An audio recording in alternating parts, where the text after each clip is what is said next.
Which way will you show?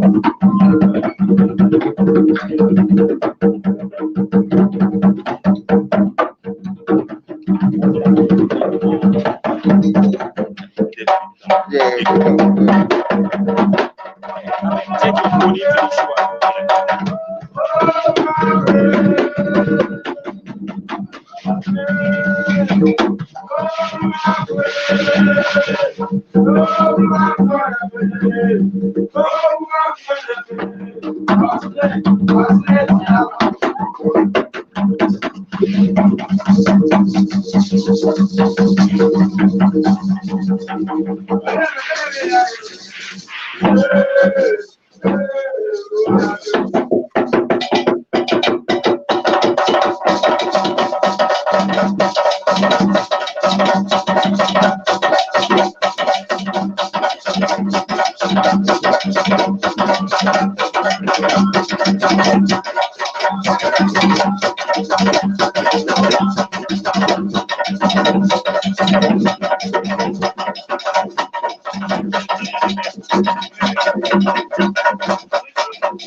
I'll go.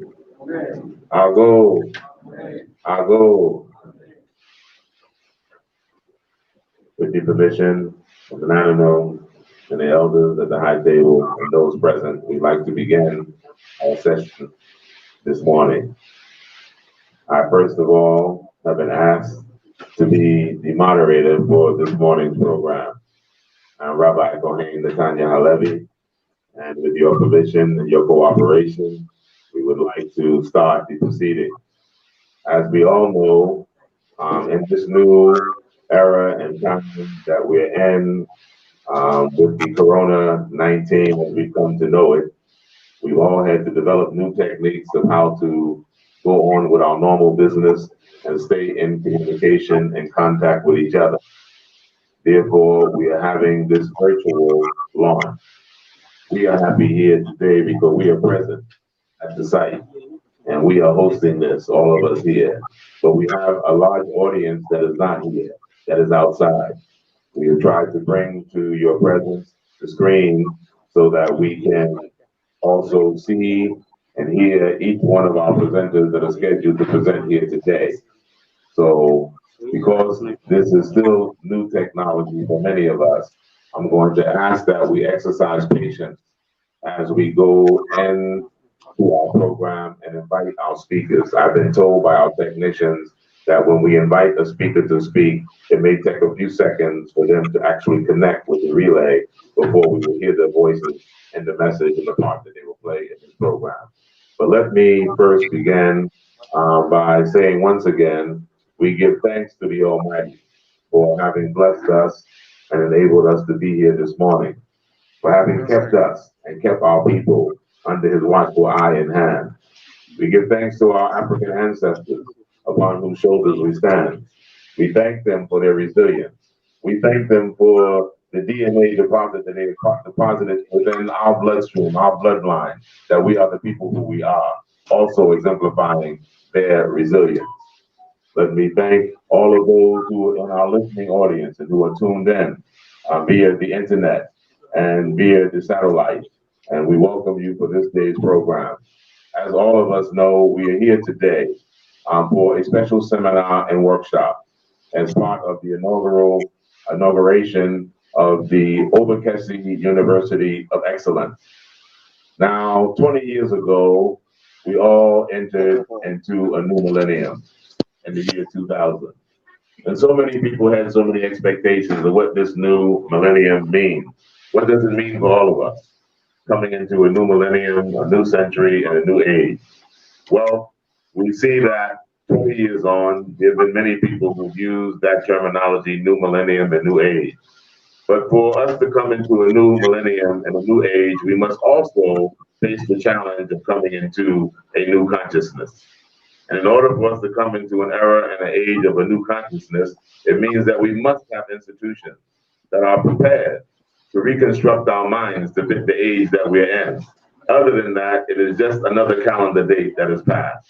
So we are our institutions that are prepared to look into the future and look into the new age, that are prepared to prepare a new generation to think different, to think ahead, to think progressive, and to think outside of the box, especially for our people, to think outside of the box of slavery, to think outside of the box of colonialism, and to think a new path ahead, a new path forward as African people.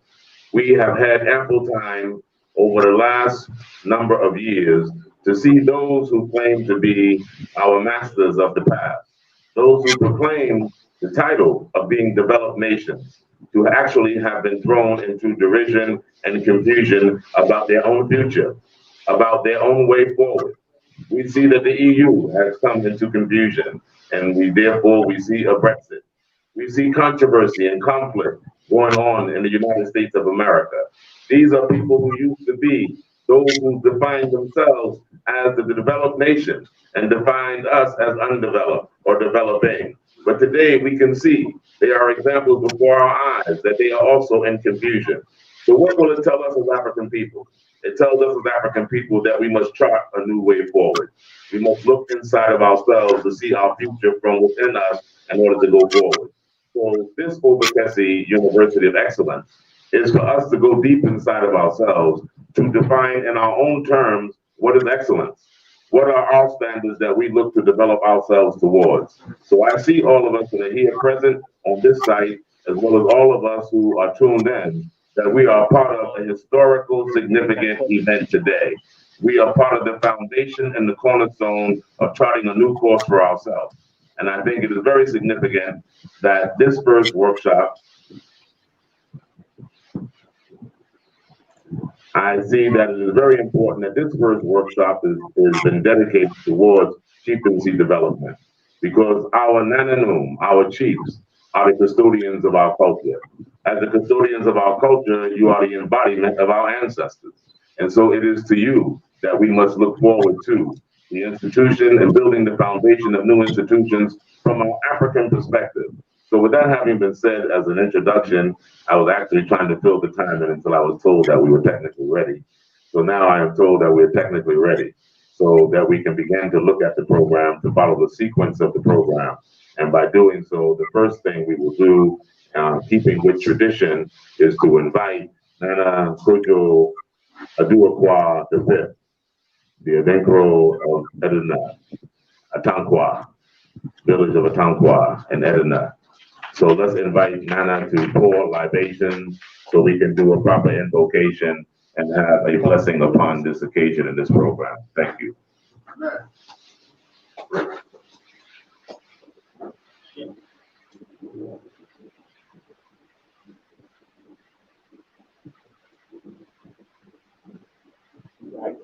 Thank you, Rabbi.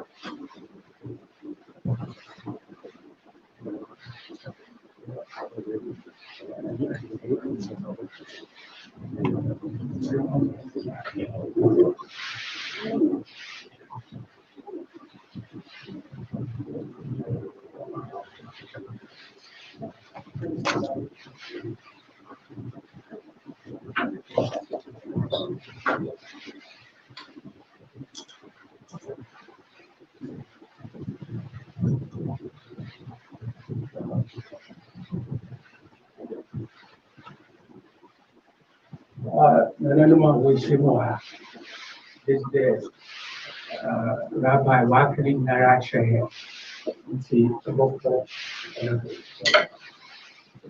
Nananu. The crown inside the monster. The pay Shabo Ha.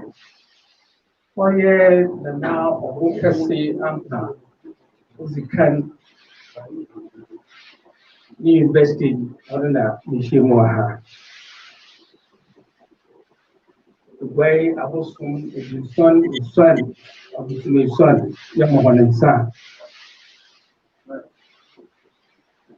I'll crowd walking the NBA in the bay. I was being full, I walked on Yamahan and son.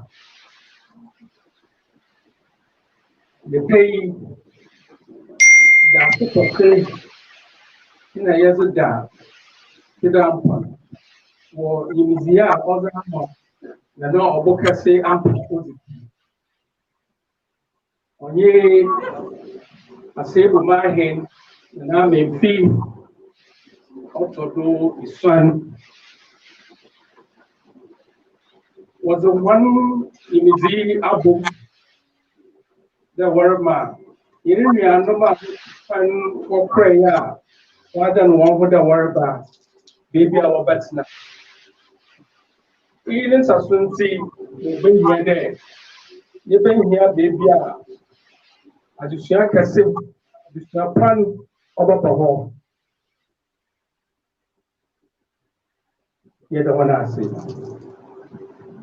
Kadama, what's in some delivery? And another trap or David or Cleveland, also or Broadway. For paying for the working nature. What is the motivation? What about you? Yet upon us. See, Ofupi, Oya president, Nana Adudanka Akufado, only AU president, and when you know I got to the Obokese University, Oma Oya Loquar. Before we see more ha, and I know Yina, your best friend, there's a hen, a dozen, the hen with the attempting free one each. I'm going to see there a way to swim by your home, or that may in the Yamaha in person, Yamaha in Sassi, the one I say. Yamaha in Sassi, Yamaha in person. What was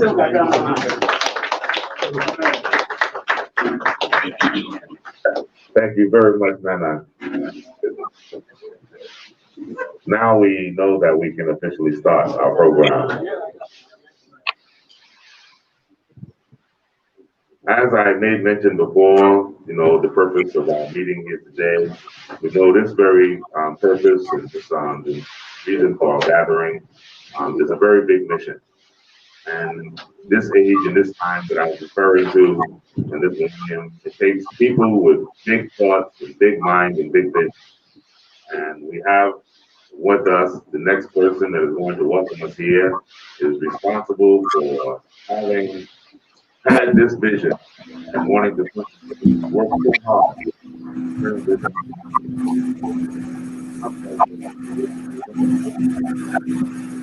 Welcome to us all here. A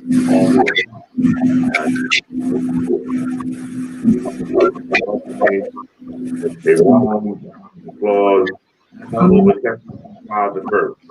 You can find that him, stable.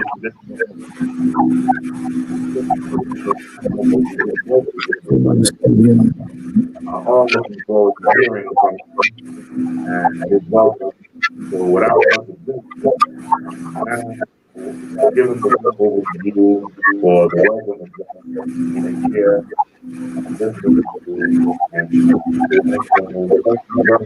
Hard work with you for them.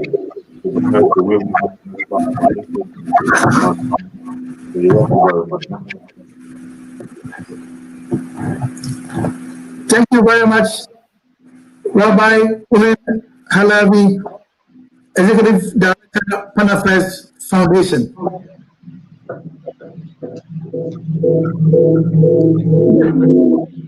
MLP Professor, the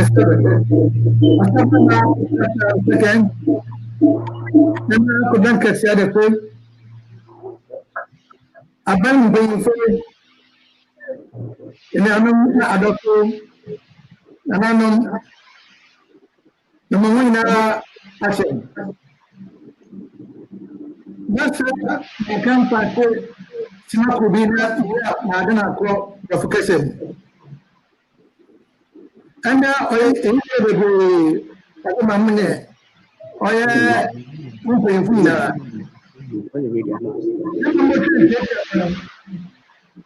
Same say same there. And my lucky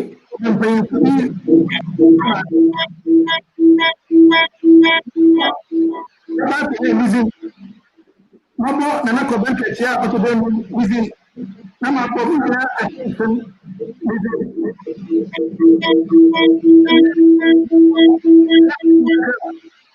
Dr. America, and I'm paying for the and I of the chairman to professor of the I think of mine in my tradition.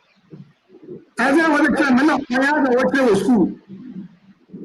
If he recommend there, museum one or the area, you just get a lot of vicinity.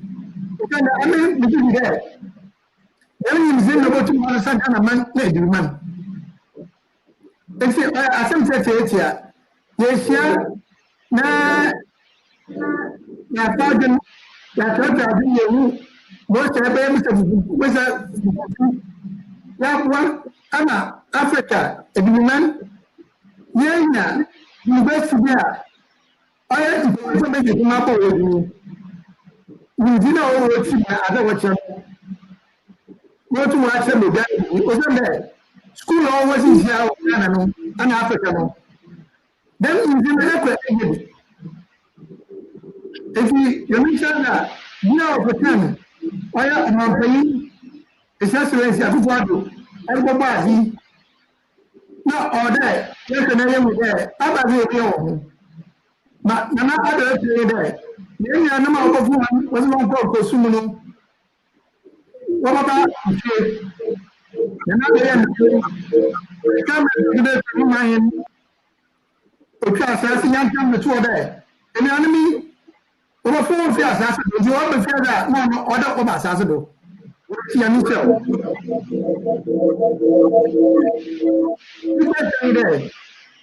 But this is the Sonia, over the answer to come here.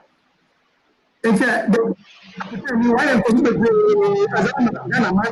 this is 50 miles. Never say I had a Canadian document. I'm okay. I'm not not today. Them are or as a to why I was coming to be here. And see, that will be answered. I am sure I feel margin. Among you folk, could dance with the Abin paying for among paying naturally. Okay, that's what beyond the 10 what was on. I am a chair, a young for other view.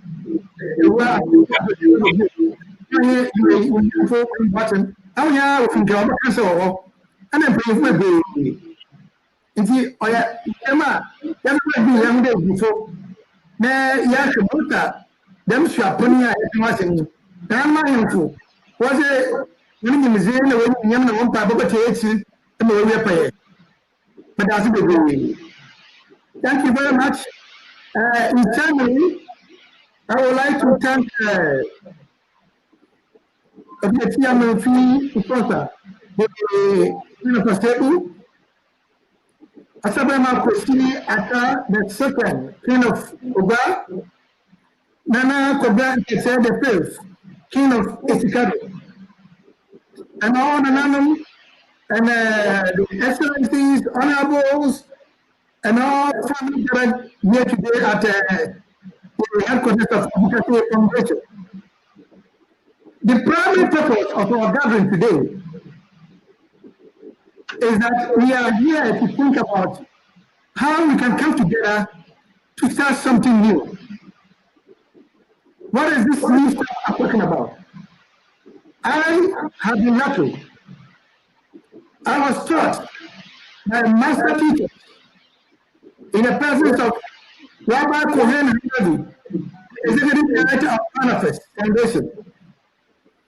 Nana Koban Ketia the fifth, the King of Isikado. Nana Kwanaka, the Queen of Atentia. Of what I say, I'm 97.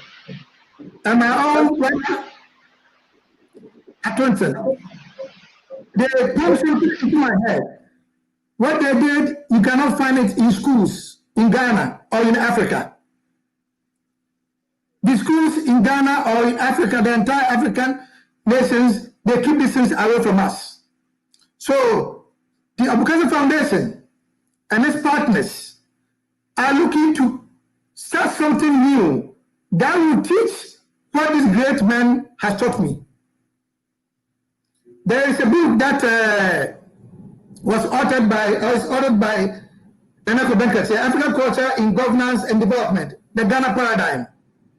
This book, to me, if I will not be blasphemous, I will say it's similar to Bible or the Quran, so to speak. It has all the solutions we need to solve our problems as Africans. And the Obokese University of Excellence is here today to promote those ideas. So this gathering is to gather all our arsenals, gather all our people together to see how this idea will come to fruition. The President of Ghana, His Excellency, Nana Akufo-Addo, you know what he did? Last year, he declared it the year of 10. And African Americans, Jamaicans, Caribbeans, all the state of Africa trooped to Ghana. This, to me, has never happened before for the past 400 years. We celebrated Africanness. And now for COVID, I am very sure by now you will see a whole lot of them coming to Ghana to settle and then to do business.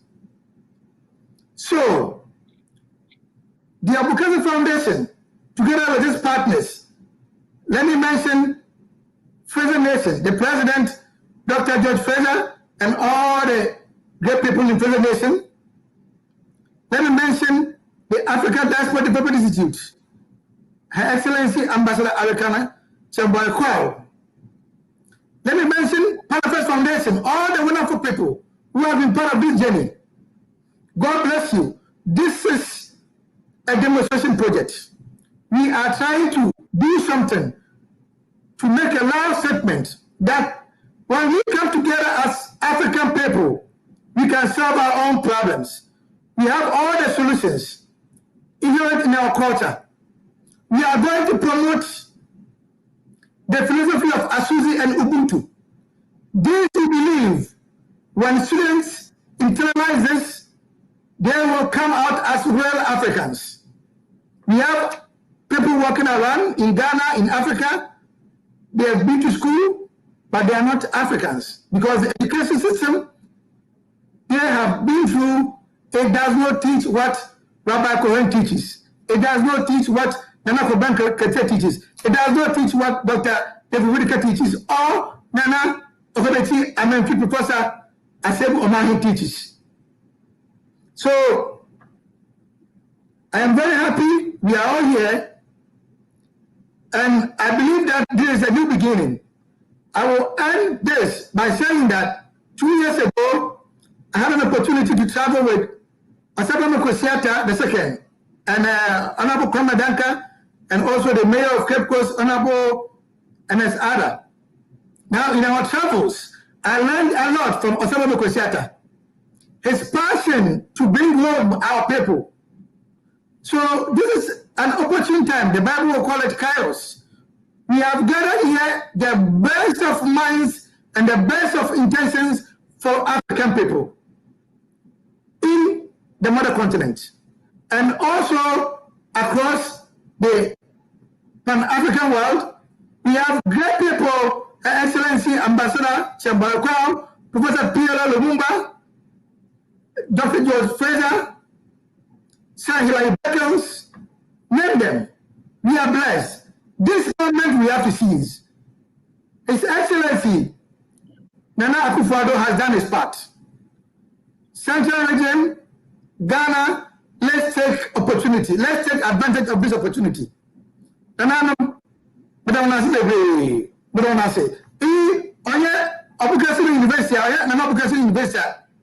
Now, Mayan, for example, free autodation, now up to much up there means man, na a gua can Obama man, no more for Suma as a woman, na Ghana man, no way to Mara, ne or other one cabinci. I was out to Mega, Penfia, Nawako, Boom, ne, yeah, is it them to go to me. It's a matter of the assay. The mission of the do that. You back one. And now they do a coordination. That after them, the other was it. Yamisel, Atomka, Odiko, and I'm mind for one, and I play cool the next day.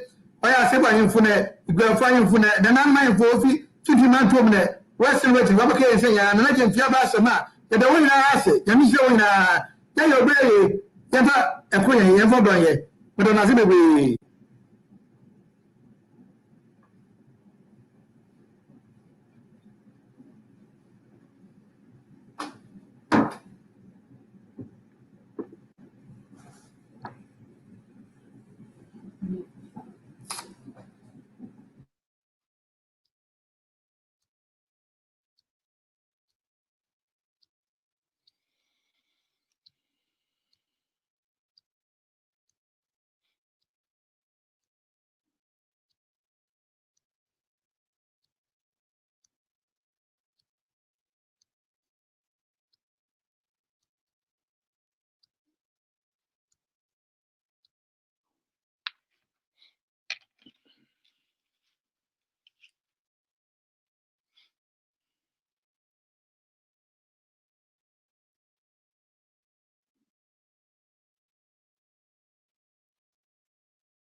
With us and present with our star, those who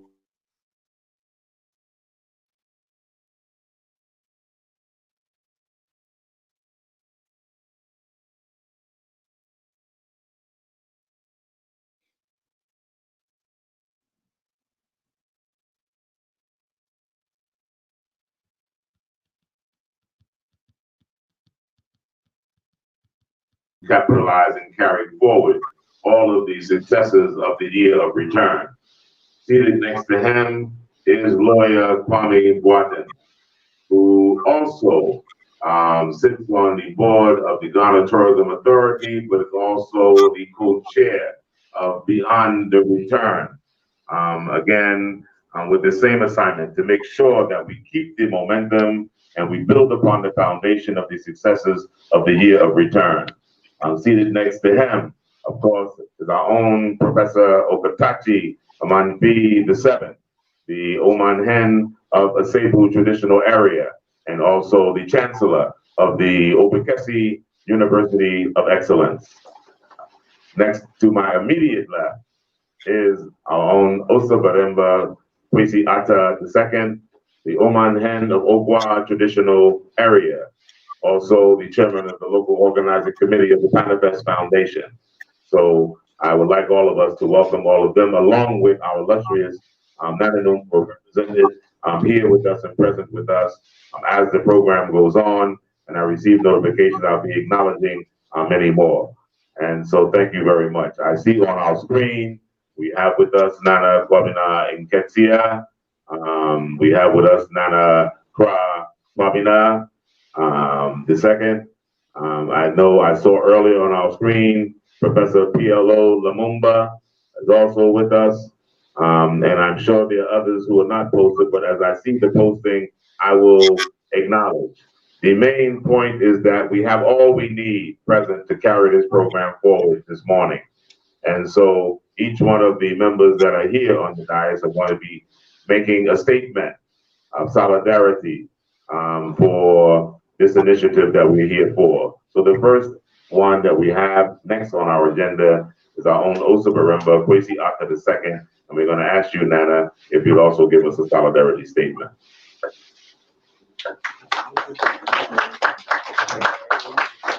Thank you, Rabbi. And Nana, was my bro. Apome. Yo, I have met my 7 pills. Could be a Germany. Oh, yeah, okay, or you need the German, no one come on. Okay, never due to Motibiara, my Baba, nature, my Bibiara, Orion. Why you couldn't without him now? No, Yasha. Say, I'll show you. you in the sense that be before we're here to Africa and for our sake in Ghana. And then maybe record I be so over there. I been seen and Zaman Okodo. And even the one back or cotton is no what up with them. I been not over them. Even the Bawantana, I'm watching, what the madam, well, as a good morning, good afternoon, the annual Tumaka. I be some there. Sends a Morocco did the being, ya surely ye, they are sons now. That should be one that was here to you for by. So I have before, so I have before, you want to come. Into Sabini Dam Rubber. No, I bet church him. And some are offering him. May have it before me ever train. Ya so do, my house was here to you. Well, which ya, no one was double bra. No, the moon there. Or yet, at that, only day, you do to for Mokara. All day in Nara, doesn't hear tumble 1 hour, what I say. What the man? If some, and now I put to some beer all day as a man. But you may see, Nasha soon for you. But someone, obey him, I am fair. I had to hear cry, oh, you beat me. You beat me, so worry at that. One man young show one day. He had the essay. They asked me about it. None of me here tonight. You are not as a when you are to us as a cram from some point. Now, yeah, my hand. Yeah, my, yeah, ma. Yanda na no him pay for way to na you get you so I am from our work. And so some to ha Obokese meta which baby able pro do dia with the maid when moko na ya mesu show impediment to be over baby ya boom ni aso here people that should be I want to one can Obokese University Ghana put so lecturer couldn't wait for any come out. When shot was school. One day, you brought me up a lecture room. You was to wait travel. 1 2 more words to do. What's that? Young beer. Young people put no time here. What the answer. Thank you, Nana. Since we are the host here on site, we have to give a stronger impression when any of our speakers speak. So let's give Nana another round of applause for the words you hear. As the moderator, I'm not going to be speaking long or commenting on the comments to drag us longer. Each one of these speakers that are speaking today are well qualified, and there's a lot that I could say about each one of them, but if I do that, I will drag our program. So just know that they are highly appreciated and highly respected, and that's why they have been asked to speak in their various capacities. So our next speaker to make a solidarity statement for us actually is Professor Okatachi Amanfi II. He also has stepped up to the plate during the Year of Return. And when he heard about the initiative of the Year of Return, he was inspired to say, no, what can I do or what will I do to complement the president's initiative for this great Year of Return? And he stepped forward and spoke and met with his elders, and they came up with a proposition to offer land to any of our brothers and sisters who wanted to come back here to reconnect with their families and to restart their lives and to make a difference in Mother Africa. And so these are the kind of Pan-African initiatives that bring us out of defining Pan-Africanism as a nostalgic exercise and let us know that it's contemporarily alive, because we still have African sons and daughters who believe in the spirit of Pan-Africanism and going forward. So with that having been said, let us warmly welcome Professor Obokese Amamfi the Seventh, the Oman Hen of the Seibu traditional area. Nana. Right. Thank you very much, Rabbi. And I pay Mokam Kakari. See what who's a couple of campaigns, but only there. And I said the kind of my Trump, I mean, the Abuahan, or the Heboduma, or the Hebodi. Nafi, Margin and Anam Tata, and I pay or the Abakayon. But the Nasakasima, Nana Kusata, Rama, okay, no, Minikadu come off, Gamji home. I did to Rabba Bohem. Say the Nasada and I pay what to Wapa, now I pay a chairman or Damahi. But the Rabbi, as for Papa, what we are that boy in back to the Marbury. See, with the honorable Rabbi Bill, our president in office, unknown or responsible for the diaspora affairs. Now, where the next man in our can, I am very, very busy man. Where the next man in our can, now Abakaya home. And yet, next man one can put away the Americans now. They shall sing now, men of America. Where did you manage now? What one Papa? Of her lawyer coming, watching, no so terrorism board. Na no so where the no so home America, Ikaya inauguration. Yaban where the we better buy an answer waha for them programming. And say, Paypa, with the chain arno, and as I say, Naida Mahan. Minka, Ama, Adamija, Ama, Sisia Wabuchi, Yakase, Ama, or America. Yeah, American call, Abuchi, mem, I hope you would say, also I joined the program or process and I would them day.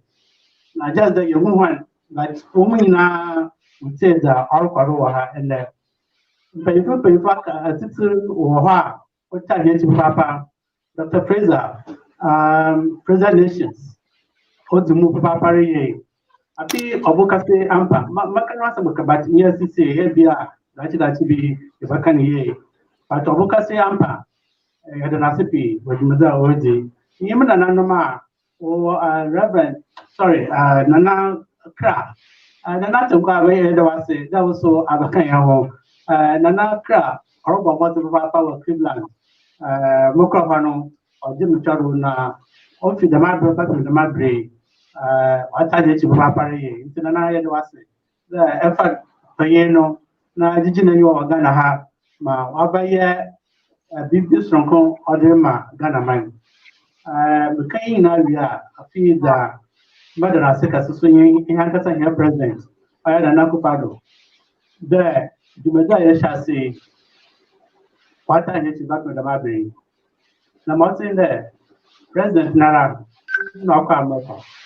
Now, Akakande, what declare ye of return? It's now the Bible switching, which was 400 years ago. The Mabry, and Shada, the Papadia, and Pankai, we got to them.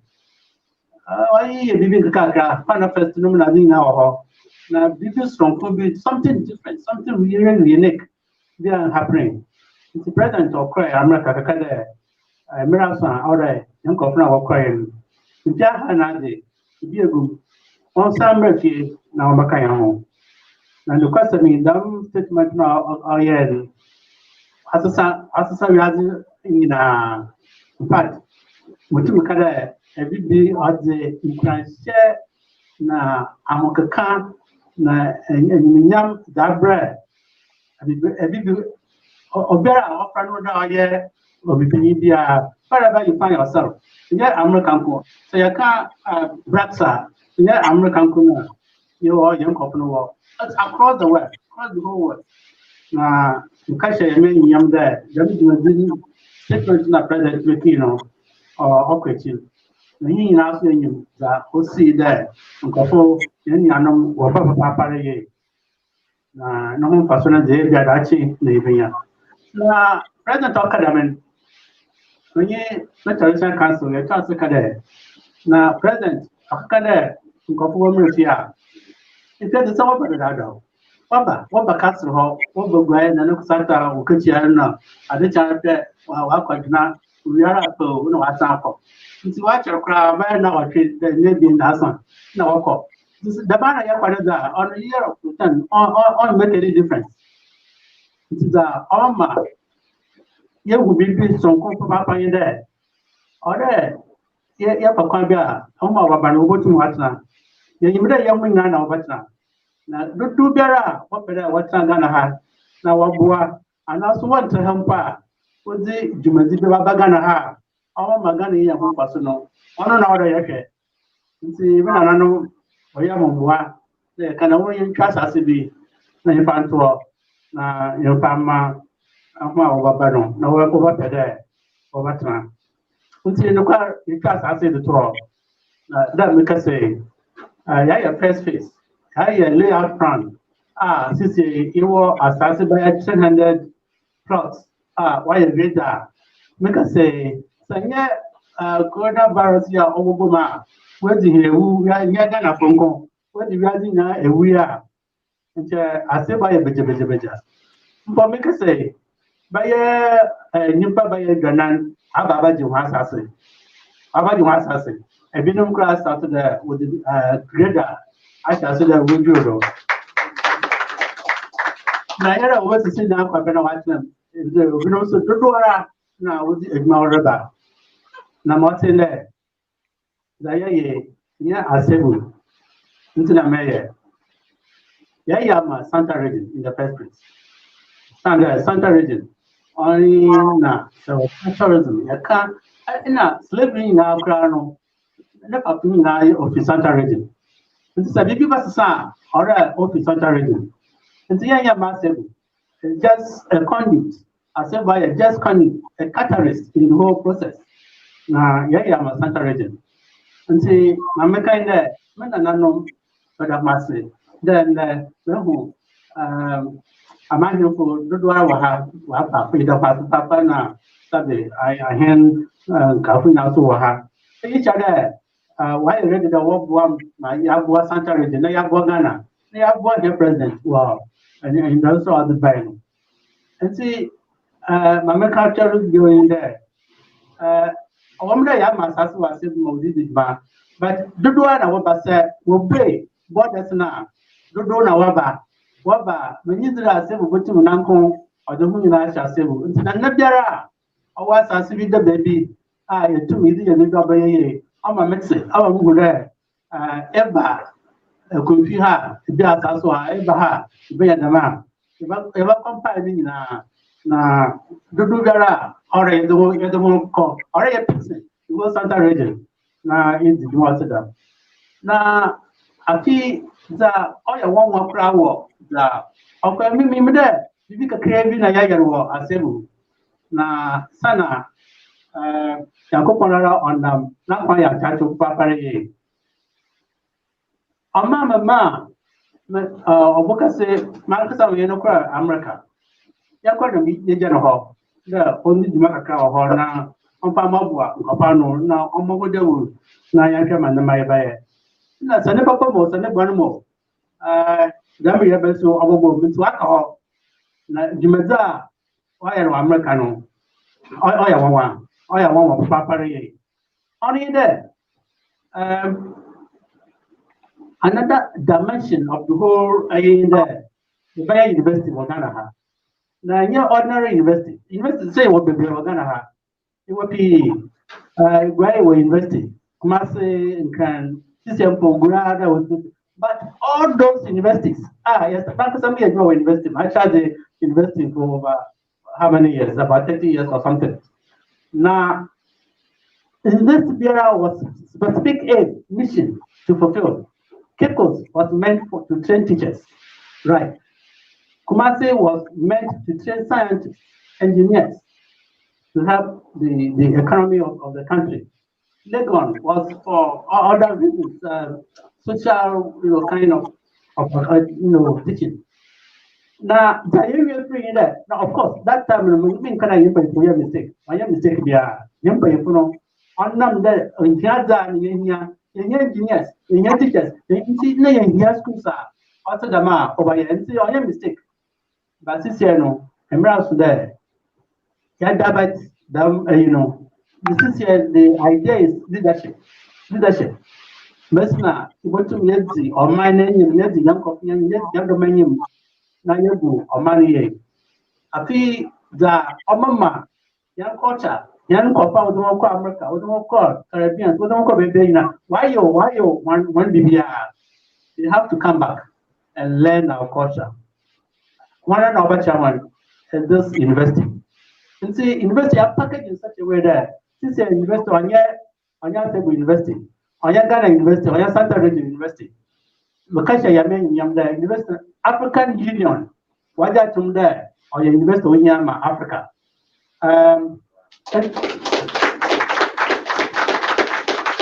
And say, why Africa University? Now, info, Mama Mukana Africa, say, why a black university? Really? You see, I have cut across everybody. Baby, of the new Wabia, Pedro, Yansan, if you're Yansan. Now, oh, Yaquata, no, about them university, no. And see, the investors, Mama, 100 acres of land for a Cebu in Chava Baby. I said, Baba cut soil. I said, I want them crowding a woman, somewhat like a Sakasapa there or Conrad there is the other for the Bobo and the member. Now, Obokese no Oma, Chipaka now, people are near. And yet, Obokese, Ampania, Mapajageno, the university. A coincidence that you know, yes, your friend Obokese. Obokese, yeah, Obwa, and I say, well, I'm funeral. Otrado, and say, Eba Seba, the Bomo Nairo, say, Obwa, or as in them, I'm in the ordinary road from the map, or there, that's all on Majim. Not rolling under the door there, or Sierra, no, Waka. Because Papa no, Obi who. Ni pursue or the bad in the member. And see, number no more, all your home there. Casapana no Trada, no, ya won't pano, Mucha, Kumasupano was here. So you end up over here into the mountain with Messi. The mamma would have better no jay or Bruno. Unfortunately, no pay for Shayama was there or Bruno. But a Kubiaka, ono, was Sierra, Ebo, Naron, and Bibiana, Dina Wado. Now, them Obono, Nayapan Obokese. And say, Yagan, it's not about to invest in no. Kade, or there, Yafa, I mean, Financasa, no Bibi, na Yaditu, invest in no. But to say, you can't Obokese investor, and yet Obokese Ampa, had an university. Oh, yeah, Obokese Asebu, I mean, Financasa, no Bona, or Tradono, Naidatu, them invest. Yep, it didn't be very unique. It's be a man go to more fish there. He did nothing than ever now what to invest also the meeting. Now, I'm buy an old tea, now is that to see Macadama, a kind a minute here, the make a service, Hebia, me, and maybe Sebatoro. The oil India woman there, on the by November, now a back cat sword no. Now, new Ababio, who's my father, President Nara Obaba, no Abakat Sol, or Sunday Nakasa, why that to someone or Urbano, the President now so Nipita, or someone Rodo. The yesterday, Emerson, what is our problem? Nano, and yet I said University, on your Santa Region University, on your Ghana University, oh yeah, a big before that, no, make a big before you are all brats. University. How much I get you? Na independent bank. Na if I share Ghana in Yam, if I share Africa in Yam, if I share every before brass, if I share brass in Yam. Na me that your children is through history. Na say Emerson. Now what show about some offer no emancipation, offer no slavery, offer no real return as that. I'm not there. Nano photographers no watcha. Nanama wabe. Who pay kama ama that be you're investing now. big hall na bayano. The first group of people are, and then he will say the very big picture. Na is about ama one another you about we wonder. Sana mana na kaho ma yedi juma to them. Madam Masi, Imam Makunda, Imam Nakaba. Thank you very, very much, Nana. I have been informed by some of our technicians here that if you can give a brief summary and say Bravo or English, so that some of our other audience can also get the essence and the richness of what you just shared. Thank you very much, Sorry. Like I said earlier on, I was finding it quite difficult to decide which language to use. But I think, like you said, I was just giving the background to the establishment of the Asebu Pan-African Village, and also give some brief background on the establishment of the Obokese University. I just explained that our president went to US and declared the year of return somewhere, I think 2019 or 2018. Late 2018. When he said that, I figured out what we should do to make this more meaningful, not just declaring the year of return. We have to do something different because our people have been coming all the time, but they come and they go back. And so we decided to offer land for those who want to stay, or those who want to just have some place of abode so that they can come and have their holidays here, or establish their own businesses so that they can run. And so we gave lands, and as I speak, we have the first phase already laid out. We have about 300 plots ready, and as I speak now, we have about 50 people who have already taken their lands. And I was explaining that another side of the whole story is the Obokese University. And I was saying, I went to US with quite a number of people, including Nana Obokese Ampam, and I left him behind to do some work for us. And as part of those activities, this idea of Obokese University of Excellence came in. The idea is this, that we don't have any university that at the moment focuses on culture, focuses on leadership of our people. It's very critical. Of course, we have quite a number of universities in Ghana, and it looks like every year we are opening new universities, either private or public universities. But none of these universities are focusing on leadership role. And also, we want to establish a university, not university for Ghana, but we are establishing university for the black race. An institution where anybody, any black person who finds himself anywhere can come and have knowledge, can come and learn the culture, can come and have inspiration of our people. And that's why we put this thing together. And I was saying, I've given 100 acre land for the establishment of this university. I'm happy, and Obokese said it, Rabbi also mentioned it, that we have the endorsement of AU, we have endorsement of our president, Nana Akufo-Addo, for this university to be established.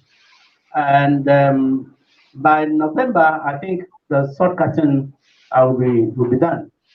I was saying that we're not doing anything, all what we're doing is not for Asebu or even for Central region. We are doing it for Africa, and indeed for the black race. So I appeal to Nano, and of course I said, all those my colleagues who have land available in their traditional areas can let me know, and we will compile them, and those and we can send some of these projects as they come. I thank everybody for coming, and particularly those who are in the United States. There are quite a number of prominent people behind the whole. So it's not a joke. We are not here to just dance around and go back home and then that's the end. No, there is a huge enthusiasm, a huge interest in our state and beyond. And so we are hopeful that those will come to fruition. We trust God to help us, because God plants his people. God put leaders at particular time to change things. And if you don't take advantage of that and you let it go, you lose it. And so this is our time, and I think we shall all be part of the history that we are writing today. So I will also plead with Nananom, particularly the paramount chiefs, that I need your support. I need your help. Together we can do it, but I need the support of all the Amahiri in Central Region, particularly all those Nananom at the Central Region House of Chiefs. We should change Central Region. We should change Chieftaincy institution. We should give back the dignity of traditional of Chieftaincy back to Central Region. Central Region should take control over things. Thank you very much. Thank you very much. Thank you very much, Nana. And now that we're all very clear of what you have shared with us, we thank you very much. And once again, we have another round of applause for Nana Obokese, MP the 7th. Now, I know in our programs we are scheduled to hear from Sir Hilary Beckles, but because of the transmission, we're going to have to go to our next guest to speak and come back to Sir Henry Beckles from Jamaica. We're going to ask our own lawyer Kwame Boateng, the co-chairman of Beyond the Return, if he would also bless us with a statement, solidarity statement at this moment, please. So let us all welcome lawyer Kwame Boateng, please.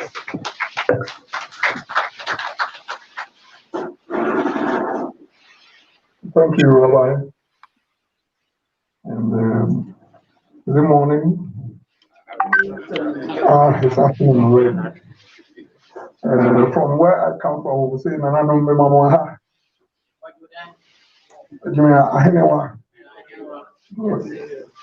Yes, I bring you greetings from the Ministry of Tourism and the Ghana Tourism Authority.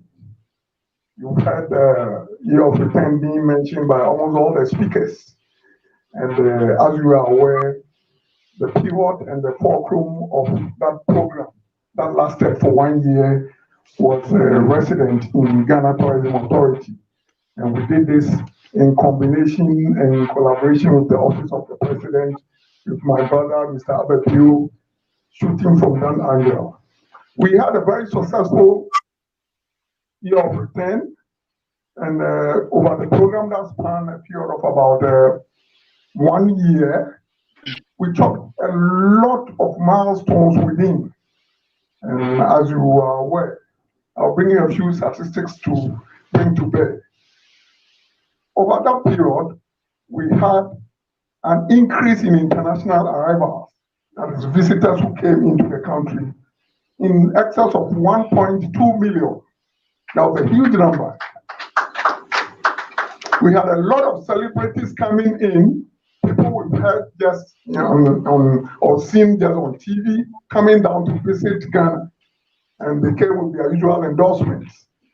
We had a media coverage, an unprecedented media coverage, which spans from the big boys, CNN, Al Jazeera, BBC, and the big time magazines, Ebony and Co. When you get to social media, we're on Twitter, we're on Facebook, we're on everything that you could think of. When they valued the media presence that we chalked in the year of return, it was in excess of $6 million. That is how much Ghana would have paid physically to attract that sort of media attention. But due to year of return, we're able to chalk this.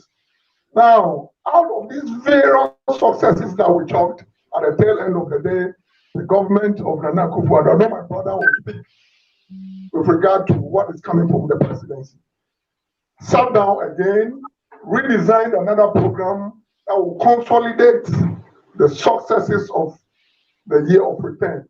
And that is what you heard people mention over here. That is beyond the return. Fortunately for us, we are co-chairing between me and myself and my brother, Mr. Abedio, are the co-chairs of the Beyond the Return program. And this is a program that is planned over 10 years, from now to 2020 to 2030. And in there, we have designated or count 7 pillars on which the Beyond the Return will be resident. And these are programs and projects that we are going to develop, all in the hope of creating a tourism hub in Ghana and in Africa as a whole. Now, these 7 pillars includes celebrating Ghana, investing in Ghana, others have to do with pathways to Ghana, and all other things that we're putting together. One, to make sure that the year of return successes are consolidated, and 2, to make sure that we are putting together programs that will attract our brothers and sisters out there to come in. For instance, we take the pathway to Ghana. We sat down, we realized that within the formalities and documentations that allows our brothers to come in and join us, there were a lot of impediments and difficulties. So now these are legal and executive frameworks that are being put together to make their transition from wherever they are, be it in the US, in the Caribbean, in the UK, very simple and seamless in coming in here. So here we are looking at visa processes, we are looking at the pathway to attaining citizenship, naturalization, and even permanent residencies in Ghana. These are all things that we've done. And we know that very soon, the senior minister is going to outdoor this to make it very public for Nananum to know. Now, why am I bringing this to the attention of Nananum? Nananum, presently, the world has evolved to a certain stage and period that your roles have completely changed. Instead of just being Nananum over localities and villages and towns, now you are even seen as the agents for change and development in your localities and towns and villages. Ironically, and unfortunately, I see this as very unfortunate because the laws of Ghana bars you from doing active politics. Meanwhile, it is within active politics that these developments are driven to your very area. The law says you can't do it. It's not a good thing. And this is one area that I believe you should fight. Because we all know, if you're not in there, normally they chop and leave you, or they chop and leave you small. So you definitely need to be in the helm of affairs in order to attract whatever your area and communities deserve. But I'm bringing it to your attention because the program that has been outlined under the Beyond the Return, that I said spans over 10 years, are programs that Nananum should position themselves as well as their communities well to attract. Because under the 7 pillars, there's one that says give back to Ghana. In give back to Ghana, our brothers and sisters from the diaspora are being given opportunity to put together programs or projects that will give them a lifelong and even immortalize them legacies within communities. Definitely your community will have to be attractive to bring whoever, the big boys or even the group that are coming in, to come in there and invest. So Nananum, this is where faith has brought us. We don't have a choice than now to act as agents of change and development within our community. I've hinted you what we call as I've given you head-ups. Position yourselves, position your communities, and give out the right perceptions out there that will attract the people who are coming in under this Beyond the Return programs to actually invest. Then you would have satisfied the perceptions and what your people on the ground are looking for. Thank you so much. I hope this seminar will give us the right perspective to pursue these goals. Thank you.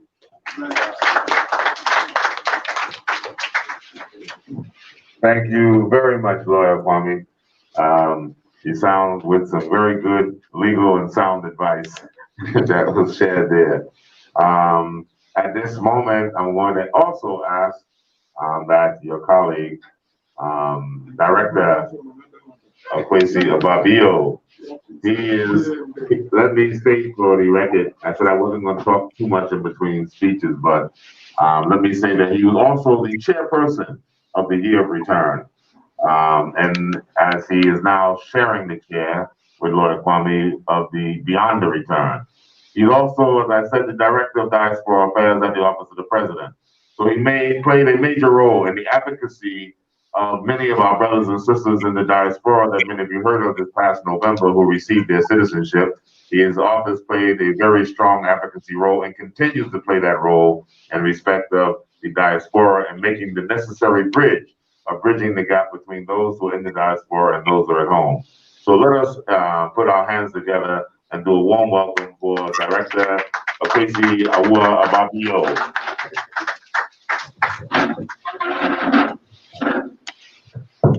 Good afternoon.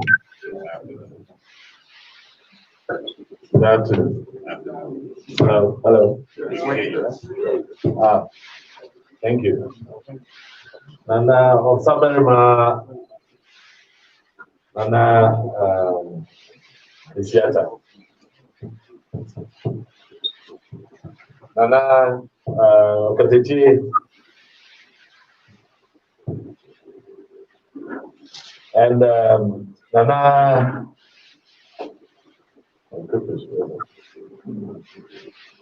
one of them.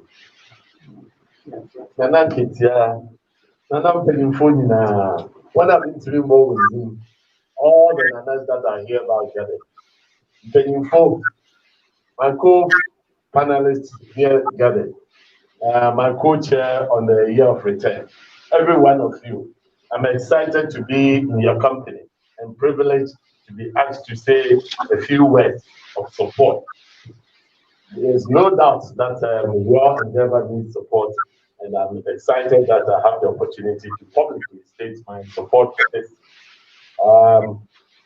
And now Obokese in the US has been working hard, and I've been talking to him most of the time. We know what he's doing, and he has approached us on several occasions to facilitate what he needs to do to make sure that this noble objective that they have set themselves can be realized. And we are not hesitating in any way to do this. But let me first give you the good tidings from our president, the one and only president, Nana Adodampa Akufo-Addo, His Excellency. Nana Adia Weneniso, president who knows what is good and is good to do what is good. The Chief of Staff and everyone at the presidency obviously sent me here to give you my good tidings, and to wish you well in your objectives. The president, he was here not long ago, and you might have heard what he has in store for the country. He adored the manifesto, that is the book that basically outlines what future plans we also have as far as developing this country is concerned. Let me draw your attention to some few years back. Again, there was an opportunity to get a chance to put a case before Ghanaians, and he did come up, and the party came up with a manifesto. And in that manifesto, if you didn't know, was something that said the diaspora was going to be elevated. And lo and behold, came the year 2017, and he brought the Diaspora Affairs Office to the office of the president, and whatever follows, you are all aware. It is based on that elevation, based on the elevation of the Ministry of Tourism to the cabinet level, that all subsequent events have unfolded to bear testimony to what was put in that manifesto. So cometh this year, this moment, last week, or another manifesto has been adored, and in there are some things that are going to be very, very important for the development of the country. There is no doubt, you have heard from my colleague already, that the Year of Return was a big success.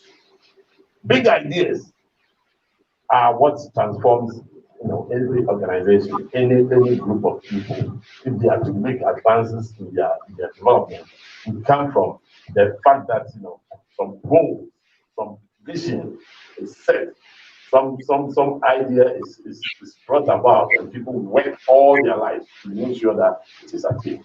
This president and this party and this government is in no doubt looking to do exactly that. That is why we have in place the basic education that will, and the tertiary and the senior school level education should be free for all to have that education. Because we know what we are taking this country, we know where we are taking. Very soon there will be the need to get everybody hands on board. They say at the end of the day, left it with Chobol, and Chobol will call for everybody's hands on deck. And to get everybody's hands on deck, we need to make sure that everybody is up to the level that is required. So, I suppose, it then becomes obvious that why do we have to be talking about all this this occasion? Because we are very honored to be in the presence of chiefs. African chiefs, we know your work already. No amount of any constitution, that leaves out your role, basically, determines how effective you are. There is no doubt, not in the minds of anybody, there is no doubt, irrespective of any constitutional provisions, that the role that are played by chiefs is tremendous and is effective and is reliable, and it should be nurtured, and it should be, we should make sure that it is there to enable us to move forward. So I'm excited that Obokese has come up with this idea. I'm excited that Nana Kateche has agreed that we should bring this on board, this village concept for the diaspora, because it is these ideas that will enable us to make sure that the future leaders who will be created, who are coming out of all these free SHS and everything, will be driven in the right direction, will be taken in the right direction, will be given the right ideas. It is time. We have done the necessary, I suppose, Obokese and all those involved in this objective have done the SWOT analysis. We have looked at our strengths and our internal, opportunities. Now we have to look at the external and look at the opportunities and the threats. And we have clearly identified that it is our education, which was wrongly given to all of us, that has led us to so sheepishly follow the white people, whatever. We have been driven the way they wanted us to go, and we are all going that direction. We need to look inside and see how this university would be the cornerstone, would be the one that provides that opportunity for all Black Africa, for all Black people to know that something has begun in Ghana that they need to embrace. I'm impressed that this foundation that is being laid has got the support of the African Union, has got the support of the African Americans, has got the support of the government, has got the support of the people of Central Region. Because as Nana Osaberima has just said, it is not just a case of support from the FHA, but every one of you is behind this. And we thank you for that initiative, that support that you are going to give to this initiative, and that we know that with this government in place, with your support, of course, that it has to be in place, we can make sure that we can move this country forward based on these ideas. As I said earlier, these ideas that make up the country, these ideas that can transform an organization, the goals, the noble ones, that have to be cherished. They are achieved. That is what we see in the transformation of any organization. And we would urge you, as chiefs and people, as has been pointed out, you have a key role to play. You are going out. You are the opinion, not just opinion leaders. You are the architect of your environment, of your society, of your chiefdom, of your traditional areas, of your area of authority. And we would urge you to embrace the opportunity, the challenges that are being thrown to you, to see to it that these things will work. But above all, to make sure that you know where I'm coming from, and therefore I will urge you to go out there and make sure that it is far more for the Nana to do exactly what we want you to do. We can work together as a team to really advance this. This is not a joking matter. We need to make sure that we can go forward as far as possible. I'll be surprised to know, you'll be surprised to know that the framers of our constitution were not just talking about 8 years and after that, it is after that you cannot really come back. Because they emphasize that if you have anything to do, you could realistically do it in 8 years. That is why, even though it is 8 years, in the middle of it, the country gets the opportunity to ask you to examine what you have done, to see whether you should continue. And I believe the time has come. Somebody has come already, they've examined it, and the country felt it shouldn't go ahead. Now is another opportunity for us to look at what is before us, to see whether we can have more of the return. I can only talk about my sphere of influence, whether we can have the beyond the return. The beyond the return is going to be an 8-year, a 10-year program. That 10-year program starts from today. If you want the people to be in charge to be overseeing this program to work to the last end of it, then you need to make sure that you support it right from today. That is a plea I will put for you, please, and you support us in every sense of the word. If I've said anything that I shouldn't have said, because I'm talking to the Nanano, please forgive me. But if what I've said is anything that perhaps it needs our support, please, I will urge you to support us. Thank you. Thank you very much, Director Abadio. And so once again, we show our appreciation by putting our hands together. Thank him very much for his words of support and encouragement. And as we are moving through our program, coming to a very special point, we're moving a little beyond just the solidarity statements, because we have someone coming up next, in the person of Nana Kobina in Ketsia the Fifth, the Oman Hen of Esikado traditional area, who has done and has been mentioned throughout the program here and referenced, especially by Obokese himself, saying and identifying Nana as one of his mentors.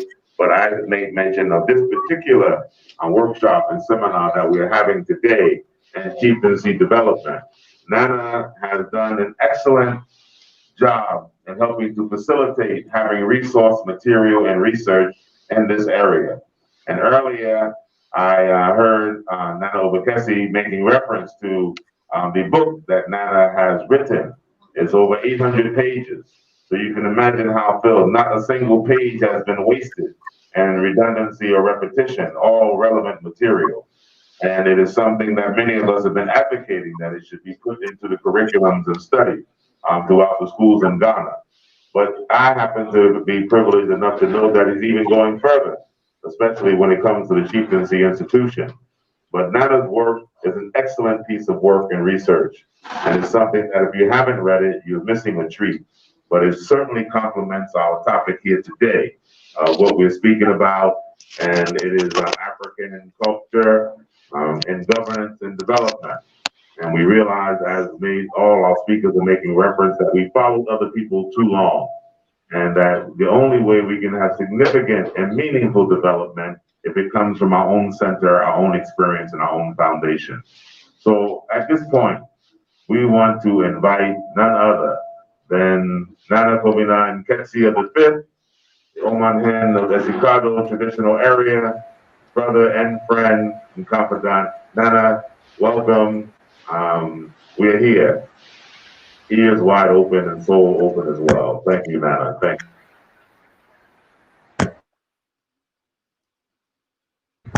Thank you, Rabbi. Also very much, my senior brother, Ogeteche, Nananom, and paying for Shemo. I think that we have to go to English because I hear from East Africa and all that. We have people listening in. But let me just say this greetings to Nanano. Mamona Hawajmenyado. It's been an honor to sit here and listen to the proceedings of what's going on. And I've been in the midst of working on a manuscript entitled The Awesome Responsibility, a study of chieftaincy of the Akan. Well, I won't use the word chieftaincy eventually, but now just for guidance. So bringing me back to something that I finished a long time ago and probably through the manuscript somewhere is really a difficult task. Well, all the same, let me try to say a few words to fill in the time that you've given me. First of all, I was very happy to hear the talk on the year of return. There is something very important about the year of return that we tend to miss, and that the year of return is beyond tourism. It's a return of wisdom, it's a return of philosophies, it's a return of knowledge, return of the spirits that are wandering about in the Middle Passage. It's a return of the African spirit, and it's a return and emergence of the African personality. That is the year of return. Until we have that focus, we focused on that, believe you me, the year of return will just come and go, and then we may not get anywhere in the end. So it's what do you call it? It's a timeline we've given to ourselves in the period, the year after, about what the African personality can come out and do for us. There are a lot of spirits walking, I mean, us in our beliefs in the Atlantic, wondering how to return home.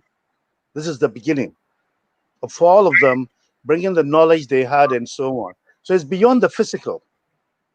The year of return is so deep that we need to, it's an intellectual thing. And I'm glad that it's also happening in Cape Coast, which was really the center of,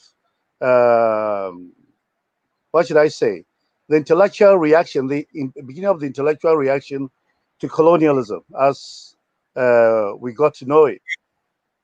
And then in Cape Coast too, a lot of events happen, and some of the people, the philosophy, some of us adhere to, like Sechiism, as I call it, what Saba used to do, and the idea of even establishing a university based on what I would call a bibifology or a bibifoism, in Obokese, associated with Amenfi, is we say kudos to all of you. I remember that Kesley Hayford in his what's the name of it, Ethiopia Unbound, wanted a university that wouldn't be touched by any form of Europeanism, but he had wanted it done in Kumasi. Of course, Kumasi right now too has been touched by has been invaded by Europeanisms. So perhaps going to Amenfi is also a good thing for all of us. Now, what I was supposed to do was to give an overview of African culture and governance and development. It's a very simple thing. Every governance or development system must be driven by a psychology. The dignity of any people is based on a psychology. And this psychology is always driven by self-knowledge, the knowledge which centers you in yourself as an African. This psychology pushes your values and your value system. But if you look at Africa, you look as if we've been conquered. And they describe us as what? What do they even describe us? Apes and so on. Recently, we had one fool describing this continent as a shithole and so on. Excuse my unchiefly language, but sometimes you have to come and speak it and say it as it is. And what has led to this? Because apes never originate. Monkeys don't originate, they just eat bananas. So you lost your humanity. Look at our women, our female world. All of us are interested in bleaching, or a lot of them just in bleaching their minds, being European in so many ways. On our televisions and radios, every day you hear us speaking, even in America, even in Europe. What, is that the end of the world? So these were the things that motivated some of us to write what we did, which interestingly, I got it from my real educator. And my real educator was my grandmother. So I dedicated the book to her. She was stark illiterate. But that was where I learned Africa from. But it reminds me about a Saheliad, Nana Bafo Amankwetia, as some of us call him. Wrote a poem, a few verses to Amin Hotep in 1985, which I like us to listen to, because it tells you about the problems we have and what we are struggling for.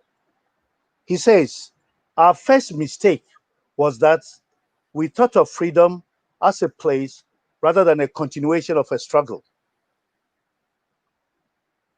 Then he goes on, tyranny never sleeps. Our second mistake was that we thought of freedom as a goal rather than as a launching pad from which to reach our goals. Then he goes on and makes the comment, without purposes, freedom hardly matters. Our third mistake was that we thought that freedom made us free. That, however, is license, not freedom at all. Freedom is being shackled to identity, purpose, and direction, and being in constant pursuit.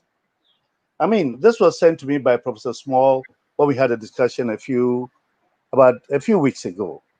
And it sort of shook me. It inspired me. And so I said, well, let me read this out for we, the Africans, when we are talking, because we talk about freedom and we talk about justice, not knowing that as our motto, Ghana's first motto, freedom and justice, is that we are constantly and consistently in pursuit of those two things, depending on the mission and the vision of this country as a whole. Now, no group in this world should be confused about its history, its culture, and its identity. If it does, it won't be successful. Who are we as Africans? What is our relationship to the society we are in and our environment? The politics we have, there are times I make fun when somebody comes and Anum, please forgive me this, and says, oh, Your Excellency. I say, what does that mean in Fanti? Then you see that they'll be struggling with us. Oh, Your Highness. I said, but you're one kind of fancy. Sometimes they come in and say, your royal, because all these are concepts which is not us.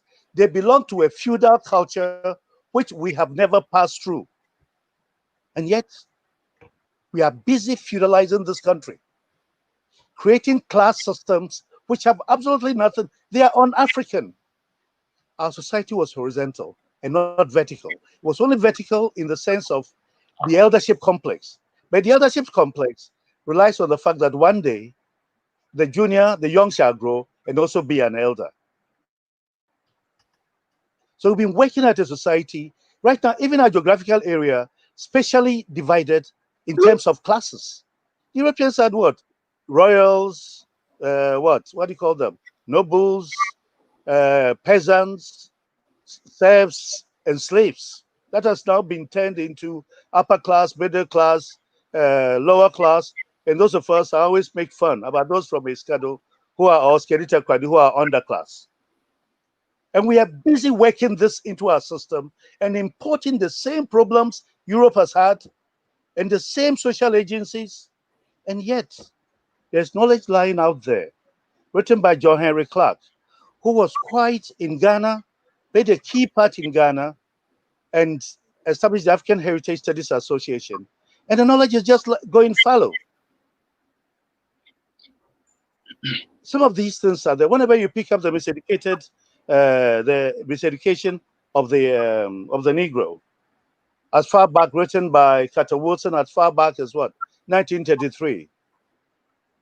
You read it and it's like talking about Africa today. You pick up Pete Biko and the young man, either Biko or Tiro, because the two sometimes merge in the things they say. the greatest weapon in the hands of the oppressor, or the most potent weapon in the hands of the oppressor, is the mind of the oppressed. We have our children and we send them to people who want to control us, who came here to oppress us, to train them. So those children that we sent out, including me at a point in time, become the enemies of Africa because we've picked up a value system that attacks my Africanity. When Kobna Sechi used to talk about these things in the 40s and 50s, he was seen as a madman, an iconoclast. Oh, Sechize. Meanwhile, he was saying the truth. And these are the things that informed that book. And I remember that the CPP manifesto in 1951 said something that if the people must be free, if the country must be saved, then you change the country to Africa. If Africa must be saved from imperialist domination and colonial misrule, they only can save themselves. We are the ones who can save ourselves. You don't rely on somebody else. Anytime you are an African and you hear any African country talking about donor support, it premises on the fact that you are sick and therefore you need a donor. And yet we've taken this, our sickness, who benefits from a sick Africa? Now, it is inconsistent for a culture whose stream of consciousness generates thoughts which deny the human worth of other cultures to engender respect for the beings of the denigrated culture unless there is an authentic upheaval with regard to the fundamentals of its consciousness. Colonialism. Sometimes people say it has a good side, has a bad side. It doesn't have any good side. It is evil, and evil does not generate good. Therefore, any culture that generates colonialism is incapable of generating good for the colonized space, period. Darkness does not generate light. If you use the Euro-Christian dictionary and framework for evangelization, colonialism is satanic. It is a criminal, satanic enterprise emanating from a culture whose hypocritical owners marks the reality of their selfishness, covetousness, and greed in a seemingly altruistic religions, philosophies, and ideologies to deceive the ignorant. Now, there's a philosophy of Ubuntu. It's in Fanti's best said is isisi anansia na isisi wawo. We are now in the period of insisi, and yet we don't see. We are in the period of greed, and yet we don't see. We think that these things, these values, the value of greed, the value of cheating, the value of corruption, and I deliberately use the word because they are contradictions, but I deliberately use them. These are the things that will make us great. No way. Ubuntuism. And within it is the idea of Asuzi. But I could go on and on and on and on. The fact is that the book tells us, gives us knowledge for us to think about our misknowledge. You can't, if you don't know the world you are in. And I know Forata said that as far back as the 1920s. You are in Ghana and you are busy learning about the Thames. You don't know your own philosophies. If I say the African is socialist or communal in nature, somebody may think that I'm going to take Marx. And yet Marx did not even regard Africa as part and parcel of his thing. We've imbibed and preached capitalism. And yet in our heritage, we know that slavery, colonialism, and then neo-colonialism were fostered by what? Capitalism. It's been greed, unbridled. Do we like our faces? So it's about time we went back into our consciousness. We reached to our ancestors. That is the year of return. That, I hope, is the meaning of the Obokese that Amenfi was talking about, right? Reaching into our souls and bringing the best out of us, bringing our value system, creating the African, rediscovering the African family as it is, and building upon it. Without that, we're finished. Professor PLO Lumumba, I think, may be somewhere there, and he's from Kenya, and he knows the story of Wayaki Wahinga and what the British court system did to him. You don't pick up, nobody conquers you and brings laws into your world in order to free you. Mr. Lawyer, certainly, I'm sorry. But the paradigm is wrong. It's a stupid paradigm. If you follow the God of your oppressor, you are finished. If you follow the laws of your oppressor, you are finished. You have your own laws. Rediscover them. That is what bound us together. So this is what really, I could go on and on, but for the sake of time, I don't want to carry on too much in that form. But colonialism is instituted by forms of violence. Have we stopped being violent? Violent doesn't necessarily have to be just physical. The violence on our minds, which Fanon talked about. We've been traumatized through slavery. Sometimes we think that slavery only affected those in America. What about me returning home and not seeing my sister, my father, or somebody there? So on the continent, we were traumatized because we're in a period of confusion. And then we were colonized. Then another form of trauma. And up to today, we haven't gotten out of that trauma because, as Latin Americans will say, we are colonized beings. We've colonized power. And you have privileged groups who become like the Uncle Toms. And all that they want to hear is, oh, the European master, that mastership hasn't gone. So refer to the European as your master, your teacher, the one who came to oppress you, take your goods away. Ghana has gold, and we talk about it. The chiefs are wearing gold, beautiful gold. How many mines are owned by Ghanaians? They will tell you that 98% of the mines are owned by people from wherever. Then you don't have gold. It is those who mine the gold who have it. We need to think, whose economics do we use? So this comes out of the idea of paradigm. Who has set the paradigm within which we work?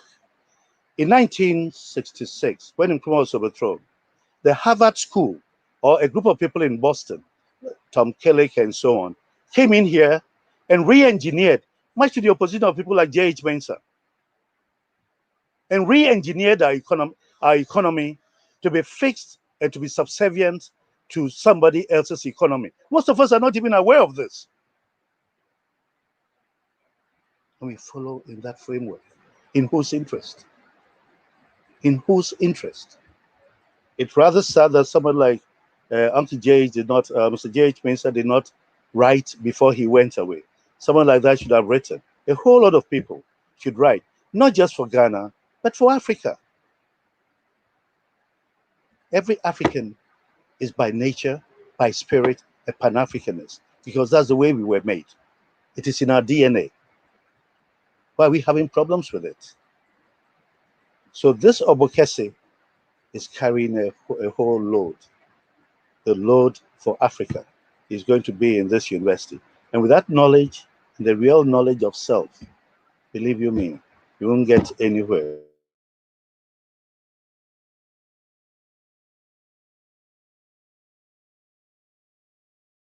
Been trying to do, and wish you well.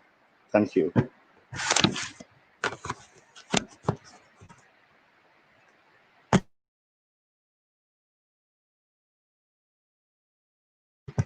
Rabbi, I guess I'm finished.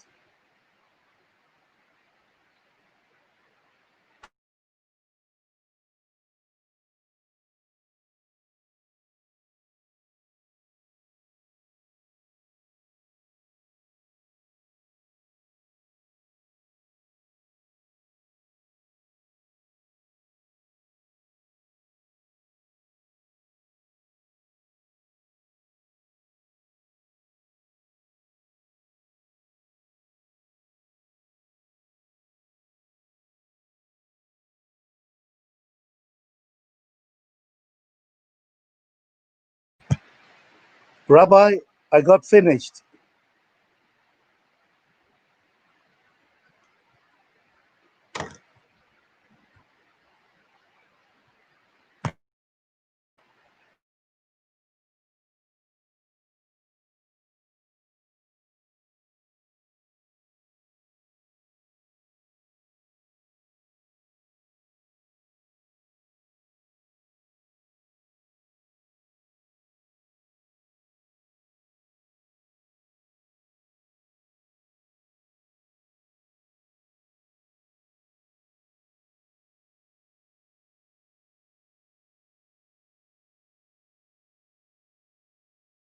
snack. But as I was saying, that my comments have been made very easy to be kept very brief. And the fact that all of the words that have been spoken by our previous speakers have very much hit the point on what I have been also asked to comment on. And I've been asked to comment on what is Pan-African vision. And that's very important because I am reminded of a part of the scripture that is written that many of us are familiar with, that without a vision, the people perish. So what is Pan-African vision? We hear about Pan-African banks and Pan-African clubs and Pan-African communications. Pan-African, the word, the name has been used so much that sometimes the meaning has gotten lost. But simply put, Pan-African vision, when we say Vision 2020, or what is your Vision 2020, you know that you're talking about perfect vision, that you can see straight. If you say your vision is 2030, you know there's something impaired there. So when we say Pan-African vision, what are we actually talking about? What we're talking about is having the ability to conceive our world through an African lens. We have the ability to put down the spectacles of European or Asian concepts and constructs of the world and put it aside and put on our African lens to be able to see ourselves in our own image and in our own likeness, and to be able to see each other as each other's keeper. It's being able to see ourselves as an African people. If we can come up with the proper vision of what Pan-Africanism is and the relevance of its role in our personal development and in our collective development and capacity, if we can see that, then we can achieve that. But so many of us have an impaired vision of what Pan-Africanism is. Some of us see it as a grand scheme. Some of us see it as something irrelevant. Some of us see it as something abstract. Some of us see it as something nostalgic. But Pan-Africanism is a living, live tool that we can use as African people to collectively bring ourselves together in unity to accomplish our goals. See, Pan-Africanism is not a goal in and of itself. Pan-Africanism is a tool that we can use to accomplish our goals because it speaks towards African unity.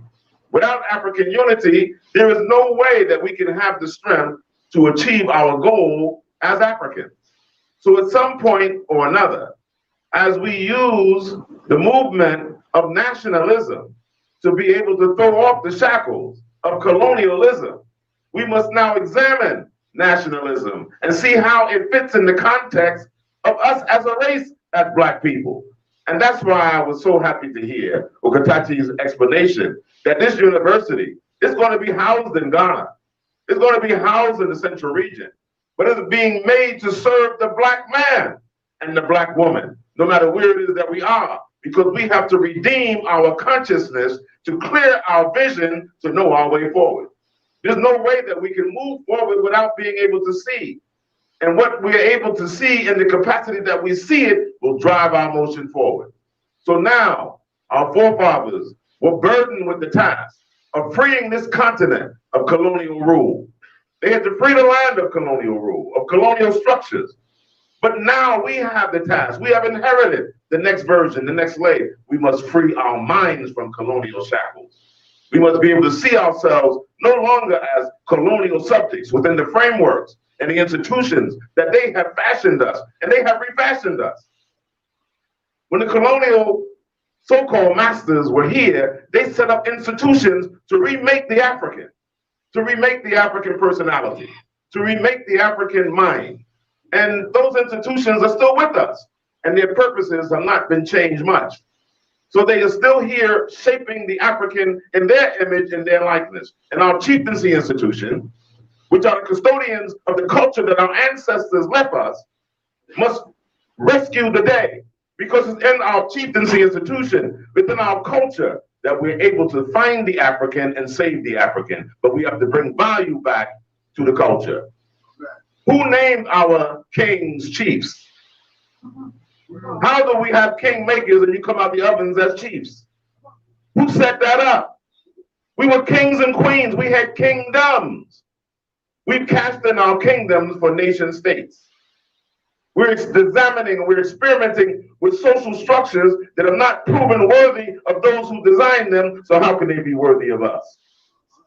But if we don't have the vision of even how we've been reconstructed and put value on what our ancestors fought for thousands of years to maintain, this culture that we have, it comes all the way from ancient Egypt. It comes from ancient Ethiopia. It comes from ancient Mesopotamia. Our ancestors have preserved this. Wherever it is that we have migrated, wherever it is that we have traveled, we brought this culture with us, right down to where we are now. So will we cast that in for somebody else's experience? Somebody else's vision of what they think we should be? This regalia, this cloth, this royalty? No white man wears that, but yet they teach our children in schools that we run around jungles naked. They told us that we had no culture. They called our language grunts and groans. They wouldn't even allow those of us who were taken from these shores to speak it. If we didn't speak English, we were punished for speaking our own language. So this cloth, weaving of cloth, the sandals, the jewelry, the palanquins, the setup of our traditional structures come from a rich culture of thousands of years old. So this is not the time to abandon it, because the black man, the African, cannot rise without our culture, without our tradition, and without our heritage. So let us bring back the Pan-African vision and redefine it for our age so our children can inherit what we inherited. A rich culture, but under attack, tampered with, tried to be destroyed, but it wasn't destroyed. So let's redeem it. Let's find value in it. And let us take that vision to the future. We're not going back to the normal. See, the Creator in His wisdom makes everything happen for good if we see it for good. We've been locked down for Corona-19. But with that, the whole world is on a reset. We're not going back to our old norm. We're going forward to a new world. Now, we don't need to be waiting for somebody else to lead us into that world. We need to put our minds together and exercises like this university to forge a new vision of how we see Pan-Africanism, African unity, and a new African world that we have designed for ourselves. Forward ever, backward never.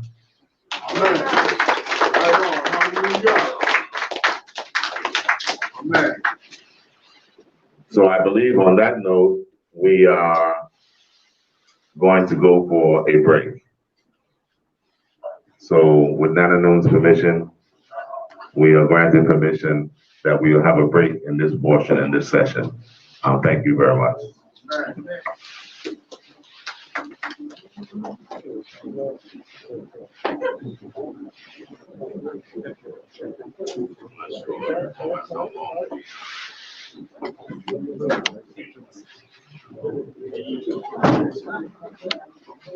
So I've been informed by Nana Noon that our break is for 15 minutes.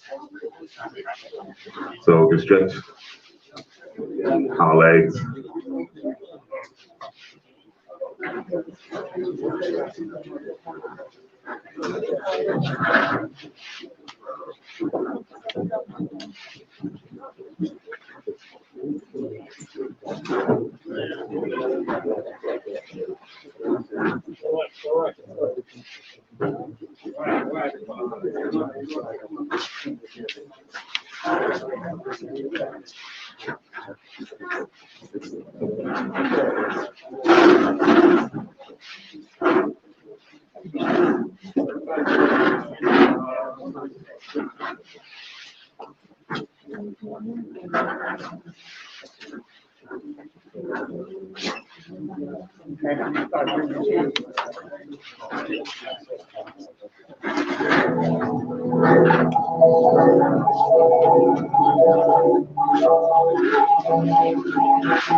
I'm gonna find out what the protocol is here. I'll find out.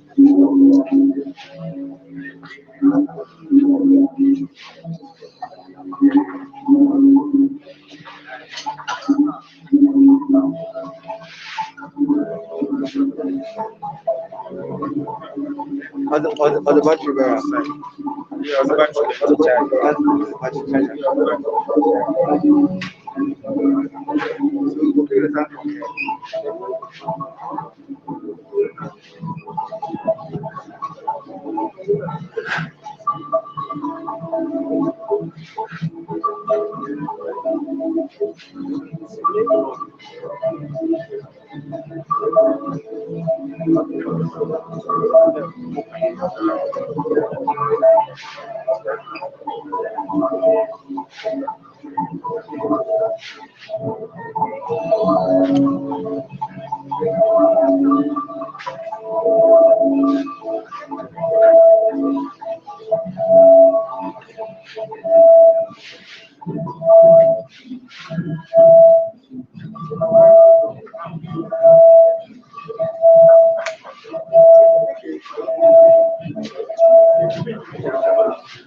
Yeah. Check it out.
Come.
Let's get closer. Do you let us?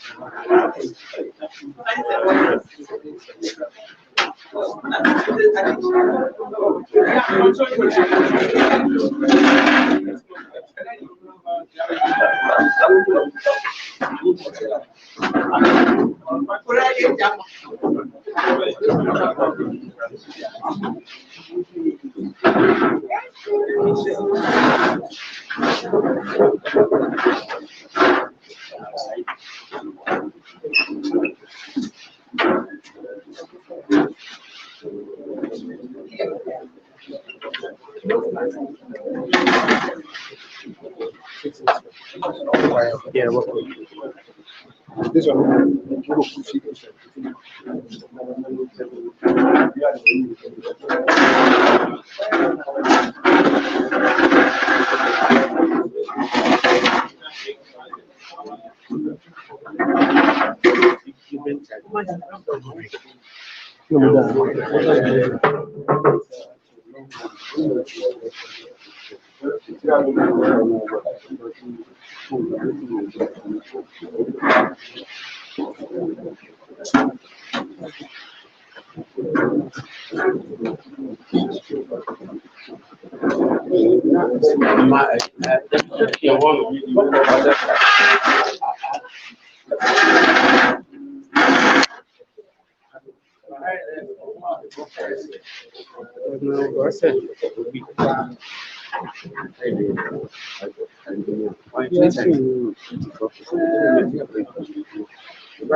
Get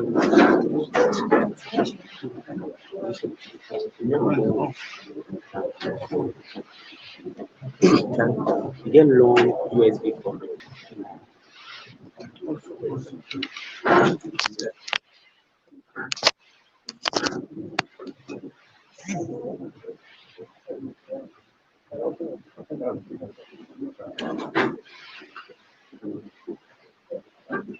Already, I'm from what's this house.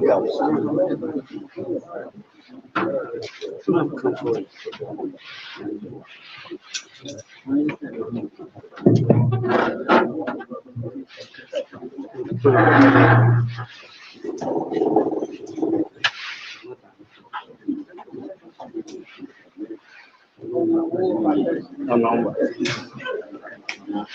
That's not all.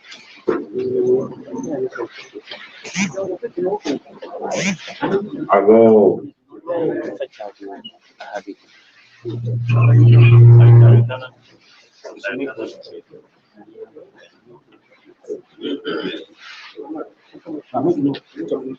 You're tell me, Aswa. I'm not to check this. Okay. No, I know they use a Bluetooth. I didn't use a wire cord.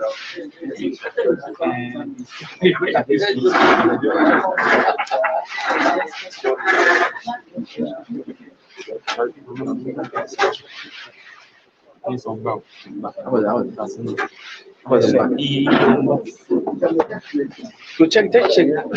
Two from the first view. Then, that's select Chieftaincy.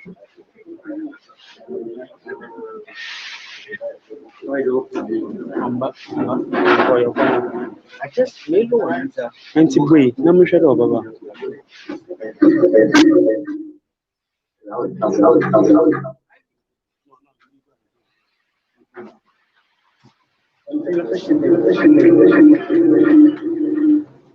Looking at our technicians, are we give me a signal if we're ready to go? We're ready. I'll go.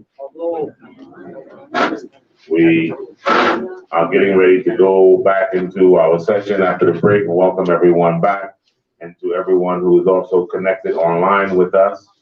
We welcome you, and we're going to go right into our session. Our first presentation for the afternoon after the break will come from none other than one of our chief advocates and champions on the global battlefield for the dignity of African people. Many of us have heard of her, heard her lectures, and she is also joined herself to this initiative. And actually, I'm sure by now doesn't even need a big introduction. But I want us to put our hands together to welcome Ambassador Ericana Chimbori Kwao. And we welcome you, Ambassador. So good to see you, and so much in high anticipation to the words you have to share this afternoon. So welcome.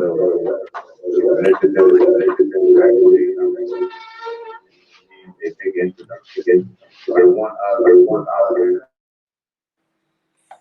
Are you ready for me? Hello? Can you hear me? Yes. My mic is on. Yeah. Can you hear me? Am I on? Hello, everyone. I don't think they can hear me. Okay. Allow me to start by acknowledging the organizers of this wonderful, wonderful event, starting with our own king of Asebu, King Akatai Amanfi VII, King Asaberimba Kwesi Ata II, Nana Dr. Kaboni Nkesia, King of Esikadu, Honorable Akwesi Awa Ababio, our chief, Nana Obokese, Dr. George Fraser, Nana Kra Kwamina, Dr. David Whitaker, Nana Obokese Ampa I, Rabbi Kohan, P.F. Lord Lumumba, Ambassador Say Hilary Battles, Vice Chancellor of the University of West Indies, Ambassador Thelma Brown of St. Kitts and Nevis, Ambassador Sidney Colley of Bahamas, distinguished guests, ladies and gentlemen. Allow me by telling you how I feel so blessed and honored and lucky to call myself a proud Ghanaian wife. In my culture in Zimbabwe, when a woman marries, she gives herself up to the husband's family, and she marries all the men in the husband's family. The reason I feel so blessed today is that I can claim all the kings and chiefs who are on this program today. I'm proud and lucky to call all of you my husbands. So allow me to address all of you, my husbands and my sisters, as we talk about this wonderful, wonderful program that has been put together for us, but none other than Chief Obokese. Chief Obokese has been working tirelessly during the time that he has been here in the United States. And Dr. David Whitaker, Nana Accra, and Dr. George Fraser, they were right there with him to make sure that this event was a resounding success. Nana Obokese wanted me to talk about why is it so difficult for us Africans, for us Black people, to come together and build the Africa that we want. Allow me to take you back to 1963, when our Pan-African fathers met in Addis Ababa, Ethiopia, at the invitation of Emperor Haile Selassie. They went to Addis Ababa hoping that they could come out with a united voice that would speak resoundingly to the rest of the world, that Africa was going to be united, that Africa was going to undo the damage that was done by the colonizers during the Berlin Conference. But sadly, when they went to Addis Ababa, Ethiopia, they were divided. The first group were the Monrovia group. They were the nationalists. They said, let's go slow. The second group were the Casablanca group. They were the Pan-Africanists. They wanted Africa for the Africans and African Union now. Unfortunately, there were only 7 of them: Ghana, Guinea, Mali, Egypt, Morocco, Algeria, Tunisia. This is when Kwame Nkrumah uttered the famous words, "You are not African because you were born in Africa, but rather you are African because Africa is born in you." Sadly, they had to reach a compromise decision to come up with Organization of African Unity. The issue of an Africa speaking with one voice was tabled 1 year after the other. The heads of states would deliberate year in and year out. Unfortunately, the heads of states failed to reach a consensus. And as usual, of course, NATO would have been at work behind the scenes, making sure that any conversation that can lead to an Africa speaking with one voice, as one heart, one mind towards a common destiny would not succeed. Fortunately for us, April of 2018, once again, the issue of an Africa speaking with one voice was tabled. And this time, addressing the issues of trade. You see, you got to understand the whole purpose of dividing us up into the tiny little economies during the Berlin Conference was to completely throw us out of the loop and have all the countries chasing our tails, the inability to trade with each other, the boundaries that made it difficult, the language barriers, the difficulties in currency exchanges. That just left African countries, it's easier to trade with outside countries than with countries within Africa. It was all by design. So the African leaders felt that we must address the issue of trade. If we can loosen up the boundaries, remove the non-tariff barriers, allow single African passport, allow free movement of people, allow a single currency, we can see ourselves heading towards a truly unified Africa speaking with one voice. The first step on this journey It's going to be economic liberation. It's going to be our ability to trade with each other as African countries. So April 2018, the African heads of states approved this monumental decision, which we are now calling the African Continental Free Trade Area. I'm disappointed and saddened when I realize how many people are not even aware of a decision that actually is the most important decision that has ever been reached on the African continent. A decision that everyone in Africa must know, everyone in Africa must support, for it is our only hope for truly attaining a free and peaceful and independent Africa that is both politically and financially liberated. This decision is due to be launched, implemented in 2021. It was delayed a bit because of COVID. We should have implemented it in July. The decision is saying 90% of the goods that are going to be traded within Africa are going to be duty-free. Liberalization, they're in the process of harmonizing trade policies. All issues to do with trade are being cleared up. Every issue that has kept us from trading with each other are being cleared up. When this is done, if it is done successfully, it will take Africa to a rightful place on the world stage. But for this to happen, the children of Africa must understand we have to speak with one voice. We can no longer continue to be brainwashed and made to think, oh, Nigerians are better than Kenyans, Kenyans are better than Malawians, and so forth. That Africans on the continent are better than the African Americans and vice versa. Those are lies that were told to us as Black people for the purposes of keeping us divided, for the purposes of continuing to exploit us. We must understand the brainwashing that has been done to the Black person. We must understand that we are part of somebody else's agenda. We must understand that we are actually sick from this disease of the legacy of slavery and the legacy of colonization.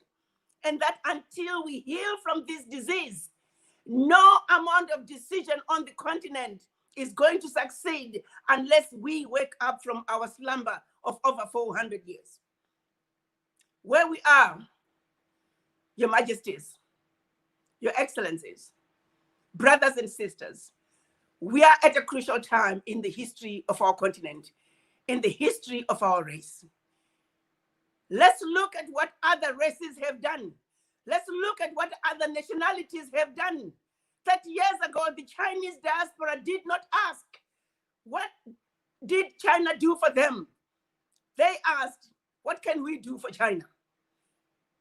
And they set out to do what needed to be done for their beloved China. And this is why we have the China that we have today. Look at what other people are doing. In my case, I can use an example of what I see every day. Ask for the voices of the Irish diaspora, loud and clear.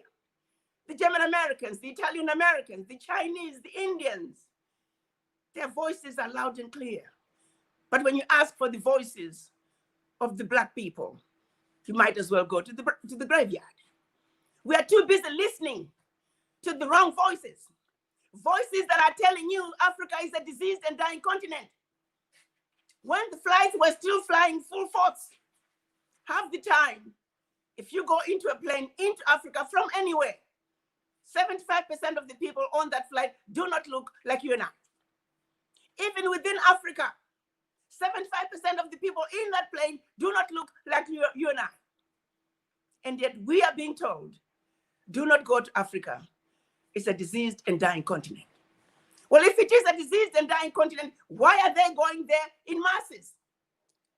It's because there's something amazing and wonderful going on in your Africa. There's something amazing and wonderful that belongs to you. That is your inheritance. I'm saying this to say, my brothers and sisters, we are at a crossroads.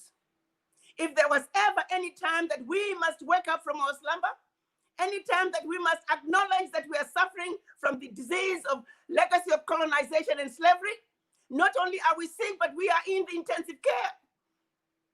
We need healing. And that means You need to have a serious conversation with the image in the mirror. Why do you feel inferior to our white brothers and sisters?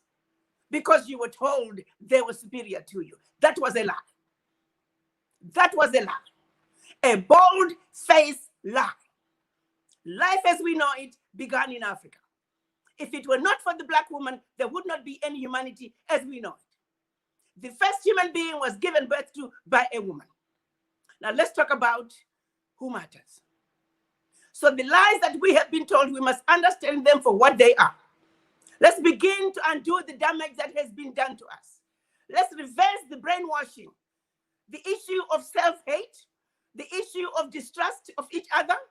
If we do not deal with those issues by having a serious conversation with image in the mirror, no amount of a decision can come out of Africa is going to succeed. Because at the end of the day, you and I, my brothers, we're the ones who have to implement those decisions.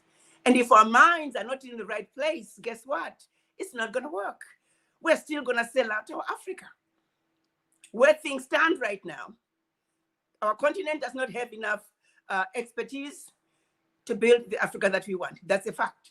Most of that expertise, because of the brain drain, our doctors, our lawyers, our accountants, they graduate, they are leaving Africa. We must reverse the brain drain. Those of us in the diaspora, we must begin to look and say, Africa is where it's at. The lies that we have been told, let's understand them. What's in Africa belongs to Black people. That is your inheritance. Either we join hands and be on the driver's seat of the development agenda for Africa, or we can vacate that seat that has our name and allow others from outside to take over, which will be a very sad thing to do. If we don't come together and make sure that we defend our Africa, protect our children's inheritance, if we don't do it for ourselves, we have a responsibility to protect what's in Africa for our children, grandchildren, and generations to come. That we must do. Our children can no longer to live and suffer like we have done. We must put an end. We are inheritors of an amazing continent, the richest continent on earth. Our children must live to enjoy their inheritance. And this is why I'm talking to you today and asking you, each and every one of you, to have a serious conversation with the image in the mirror. Remind yourself that you're one of the most amazing, incredible human beings. You're not inferior to anybody. No one should ever make you feel inferior. You are an inheritor of an amazing continent. Stand up tall.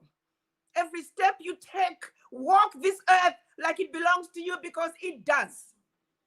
It belongs to you. Walk this earth like you own it, because you do. I'm asking you, my brothers and sisters, how bad do things have to get before we can wake up and say enough is enough? How many more George Floyds are we going to see before we say enough is enough? How much more exploitation can Africa continue to undergo before we say enough is enough? How long are we going to continue to let the multinationals continue to siphon money out of Africa, trillions every year?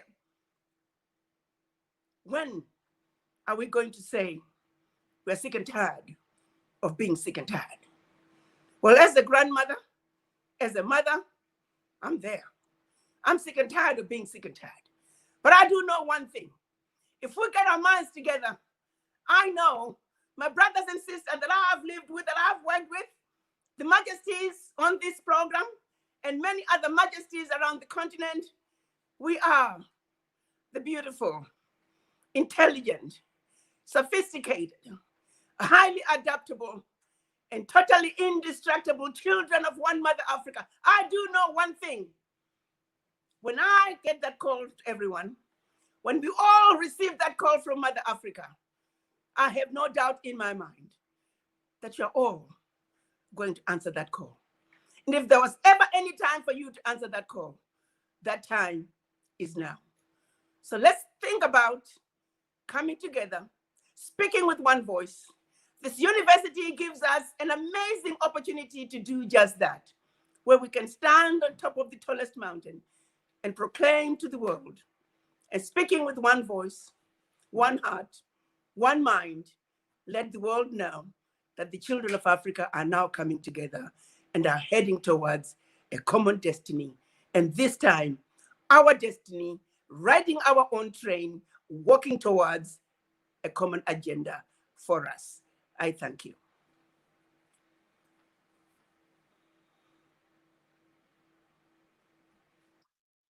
I don't know how to do that. That's the only issue. I can find out, but I don't know.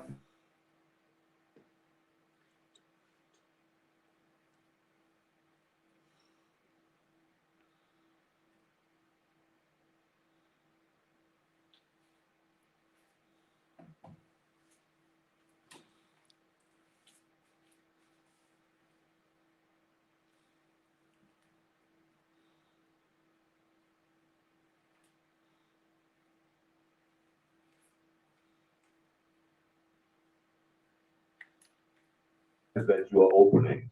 May the spirit of the Almighty and the spirit of our ancestors continue to be with you and protect you wherever it is that you are, spreading this message and keeping hope alive. Thank you once again. Can we give Ambassador Chiembori another round of applause?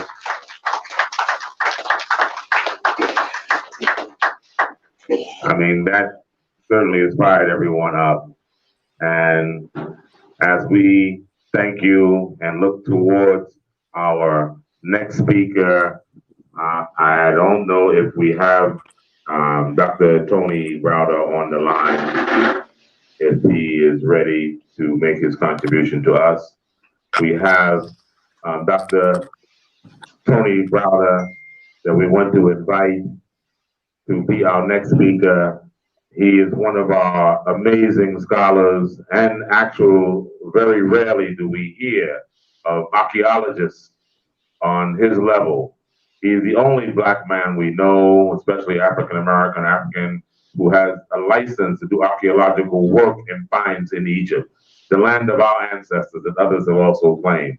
But we are very fortunate and blessed to have him here today. So we want to invite Dr. Anthony Browder to come to speak with us and make his statement for today. Welcome. Thank you very much. Doc. It's a pleasure to be here. I'd like to acknowledge all of the brothers and sisters responsible for organizing this phenomenal event.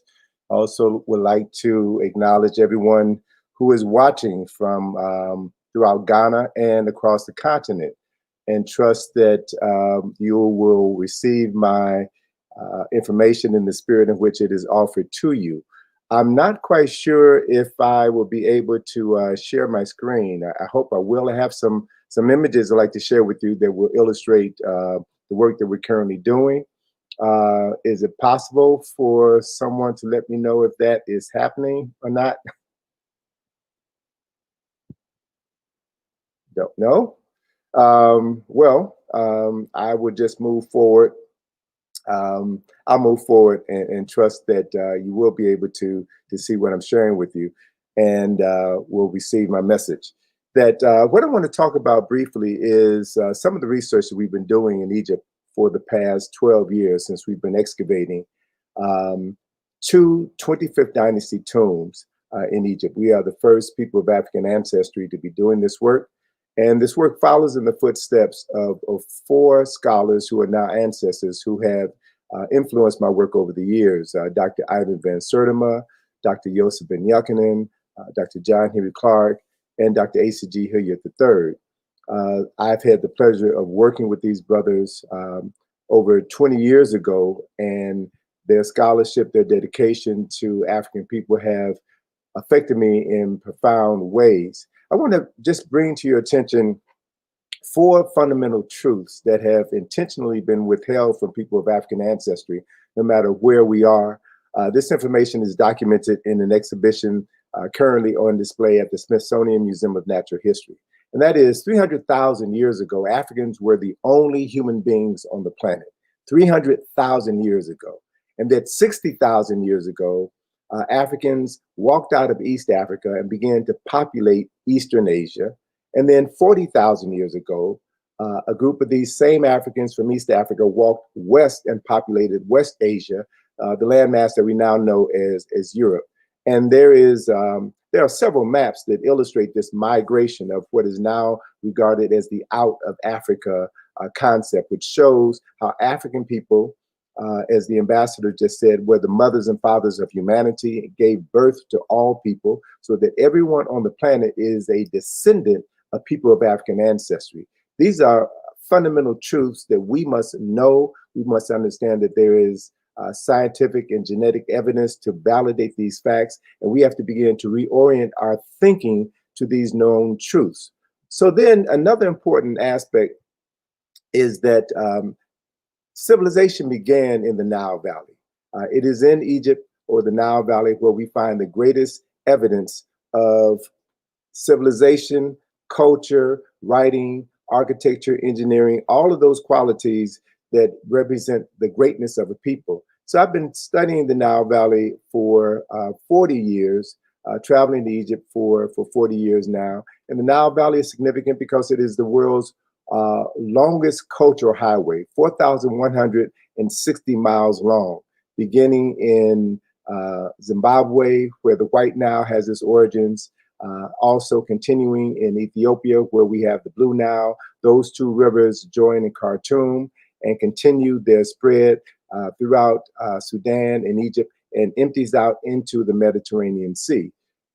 We also have come to understand that while Africans migrated throughout the Nile River Valley for thousands of years, there also was a migration of African people from the east, from the Nile River Basin to the Niger and Senegal River Basins. So we navigated from south to north and also from east to west.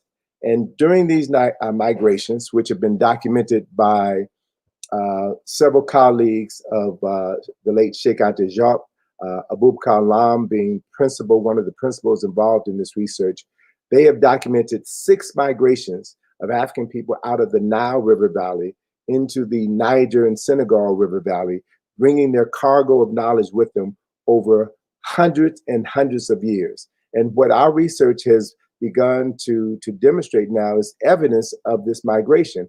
And so I just want to share with you the work that we're currently doing in with the ASA Restoration Project, which is dedicated in honor of our dear colleague, Brother Asa Hilliard, who made his transition 13 years ago in Egypt at a conference. We developed the ASA Restoration Project and named it in his honor 12 years ago. It is my way of honoring an ancestor who was a dear friend, a colleague, and who supported my work. So by naming the project after him, we ensure that his memory, his legacy will endure for all time. We've been excavating now in an area known as South Assisi, where the star is. We now recognize this area as the first Kushite necropolis in ancient Egypt, which is on the west bank of Luxor, Egypt, which is the largest necropolis in the world, the most famous cemetery in the world. This area is near the Temple of Hatshepsut. It's near the Valley of the Kings and near the Valley of the Queens. So we are in a central location where some of the most significant historical personalities have been buried. Here's an aerial shot that was taken a number of years ago of the 2 primary tombs that we're working on, the tomb of Karabashkin and the tomb of Karakamen. Karabashkin, we now know, was a Kushite nobleman who was an architect and the mayor of the city of Waset, the city that we now know as Luxor and Karnak. He was responsible for restoring 2 of the most significant temples in Egypt, Luxor Temple and Karnak Temple, and also restoring the Avenue of the Sphinxes. It is a grand avenue that extends almost 2 miles between these 2 temples that is lined with 1,350 sphinxes on either side, connecting these 2 temples. And it was an area where incredible ceremonies were conducted on a regular basis. We also have been excavating the tomb of Karakamen, who was a priest of Amen at Karnak Temple. Karnak Temple, as you can see here in this illustration, hopefully, Karnak Temple was the largest temple ever created in the world. It was large enough to accommodate the 81,000 men and women, priests and priestesses who worked in this temple. And Karakamen was the priest responsible for doing the morning libations at the processional to the Holy of Holies of this temple, where his words and his actions literally brought into Kemet, brought into Karnak Temple the presence of Amen, which is the ancient African word for the unseen presence of God Almighty. So this man, Karakamen, was responsible for evoking the unseen presence of God in the largest temple complex in the world. 4 years ago, we sponsored a conference in which we brought together groups of scholars who have been working in the area, excavating and restoring temples and tombs related to the 25th dynasty. And on one day of this conference, we did a field trip to 2 tombs in North Asasif. And it was my first visit to these 2 tombs. What I found in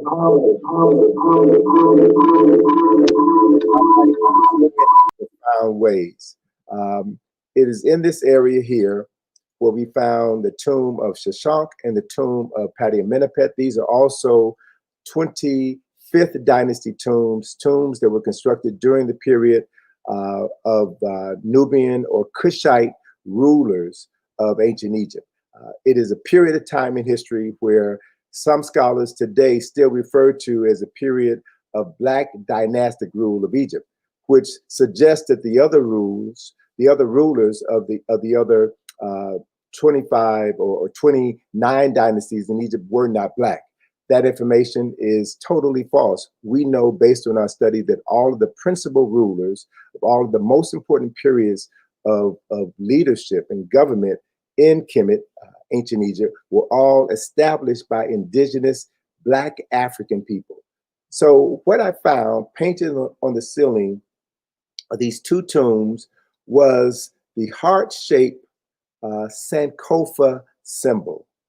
Now this was amazing to me because I had no idea that this symbol, which I had seen in Ghana on many occasions, and the symbol which we African Americans use quite frequently in order to mentally, spiritually, and emotionally reconnect with the land of our ancestors, in which we are encouraged to go back and to fetch the knowledge of our ancestors and use that knowledge to help us determine how we move forward into the present moment and the future. I was amazed to see this symbol painted on 2 2,700-year-old tombs. And I began researching how these symbols arrived in Egypt, and more importantly, how they were transferred from the Nile River Valley to the Niger River Valley, how these symbols and the culture associated with the people who created these symbols migrated from East Africa into West Africa. And so what I've come to understand as a result of reading the research was that there were 6 migrations of African people out of the Nile River Valley into the Niger River Valley, and that these people are connected by cultural traditions which we still carry in us. As was quoted earlier, Kwame Nkrumah said that we are African not because we were born in Africa, but because Africa was born in us. Africa is in our DNA. So even when Africans were taken away from their homeland and carried across the Atlantic Ocean and brought to the Americas 401 years ago, we still brought that message of Africa in our DNA. And so it's important now that we're in a position to reconnect these historical and cultural dots by doing the primary research. And what I'm now looking at is looking at the linkages between African Americans and West Africans, specifically Ghanaians, and the association between the ancient Ghanaian people and the Nile Valley. I have had the opportunity to speak with numerous Ghanaians, Africans from Senegal, Africans from Cameroon, and other countries in West Africa who say that their oral traditions trace their ancestry back to the Nile Valley. And at this critical juncture in my research, I am interested in finding more documentation to substantiate this fact. And so I am relying on my brothers and sisters in Ghana to assist me in conducting this research. This is a photograph from the African burial ground in New York City, which opened in 2007, 16 years after the bones of over 400 African men, women, and children were found in an African cemetery in New York City, in Lower Manhattan in New York City. And this incredible monument has been placed at this location. And again, the symbol associated with remembering these Africans is the heart-shaped Sankofa symbol, the same symbol or the similar symbol which we found painted on the ceiling of 2 tombs in Egypt. It is also important that with the opening of the National Museum of African American History and Culture in Washington, D.C. in September of 2016, also inside of this building, there are several displays which talk about the significance of Adinkra symbols and establish the connection between African Americans and Africans from West Africa. And now we're standing on the precipice of beginning to expand our presence, our historical and cultural presence beyond America back to West Africa and beyond the borders of West Africa, all the way across the continent to East Africa as well, so that we can begin to see a continued presence of African history and culture. We're now engaged in a project in Washington, D.C., which I refer to as the John Henry Clark Enhanced History Project. Dr. Clark frequently visited Ghana. He was a close associate of Kwame Nkrumah, knew Nkrumah when he was educated in the United States of America, and went to Ghana and wound up working with him on several projects in Ghana shortly after Ghana received its liberation. And so it is through the work that we're doing that we're going to be sharing with our brothers and sisters in the United States, work that we plan to share with our brothers and sisters in Ghana through Obokese University. We're going to be sharing with you information which I refer to as forbidden knowledge, information which is still not being taught here in the United States of America to this very day, but information which we have been privy to receive from our beloved scholars who are now ancestors: John Henry Clark, Asa Hilliard, Drusilla Dungy Houston, George G.M. James, John Jackson, Joseph Ben Yakinen, Ivan Van Sertima, Francis Cress Welsing, Chancellor Williams, Carter G. Woodson, and so many other scholars whose works are not known to a majority of people in the United States and on the African continent, who need to be aware of this mind-freeing knowledge. So we're going to be making this information available to brothers and sisters who are ready to free their minds and return to the source of human knowledge, return to the source of humanity. And so an essential part of our mental liberation is to go back and rewrite the narrative, to put history in its correct context, to be able to tell the story of our migration from the Nile to the Niger to the Potomac and the Mississippi and the Hudson River, to show that we are a continuation of the development of African people, history, and culture. And an important part of this story, it is a 5,000-year journey of African excellence, African greatness. And when we put this story into its proper historical and chronological context, we will find that the Ma'afa, the great disaster of the enslavement of over 100 million African men, women, and children, is just a small portion of that story. As John Henry Clark often reminded us, if the story of African people could be written in a book of 1,000 pages, the story of our enslavement would begin on page 996. It would only be 2 pages long. So it is our job, it is our goal, our responsibility to tell the story of the people who have been written out of the respectable commentary of human history. Tell the story of the great and mighty walk of African people, share that information with Africans in America, Africans in the diaspora, and more importantly, share this knowledge with Africans on the continent, so that collectively, with a transformed mind and transformed consciousness, we will be able to restore the world to its rightful place of knowledge and power and do the work that our ancestors who are living in us would want us to do. So I am grateful to have had this opportunity to share my brief comments with the brothers and sisters in Ghana, brothers and sisters throughout the continent, and know that by us working together, we can transform the times that we're currently living in from perilous times to times that are fruitful and productive, and will lay the foundation of the brave new world that will follow us. And long after we are gone, we trust that they will pour libation and call our names, because we stood up to become the courageous men and women who did the work that needed to be done to restore history and culture to its rightful place. I thank you all very much for your time and your attention, and I look forward to joining you in Ghana in the very near future. Thank you very much. Our beloved brother, Dr. Tony brother, and most of us, congratulations. You're quite welcome. Thank you.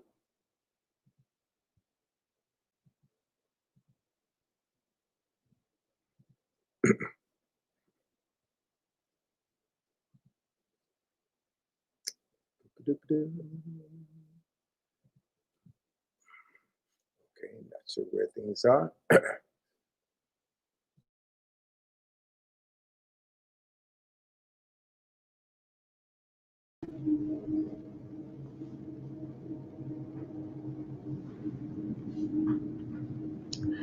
Peace and blessings, dear family. My name is Dr. Chika Akua, and I want to bring you greetings of peace and blessings.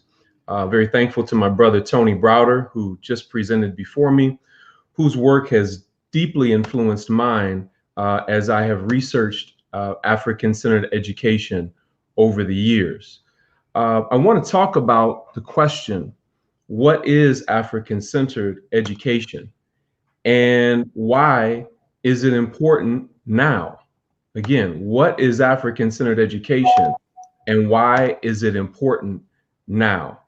This is a very timely question that we must answer, but before we get into it, I want to first begin by giving honor to our ancestors, because there's an African proverb which says, if we stand tall, it is because we stand on the shoulders of our ancestors. Or as Dr. Jacob Carruthers has said, indeed our stride is wide because we're walking in the footsteps of giants.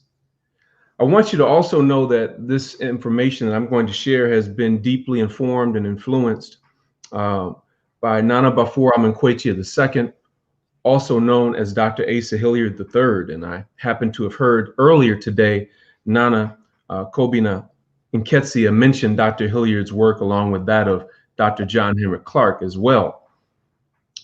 I want to also give special thanks to my direct elder, Nana Kwamina, and also give honor to Nana Obokese. What is African-centered education? There are many different definitions, and the research literature is very expansive on what African-centered education is. I sought to codify and bring together many of those definitions into a shorter definition that we could all grasp and understand, because we're constantly having to teach our people what this is. And so African-centered education is centering ourselves and our students in the best of African culture. And we do that to examine and analyze information, meet needs, and solve problems in African communities. Now, I want to go back through this because there are about 4 parts to this definition. So let's start right here. Centering ourselves and our students in the best of African culture.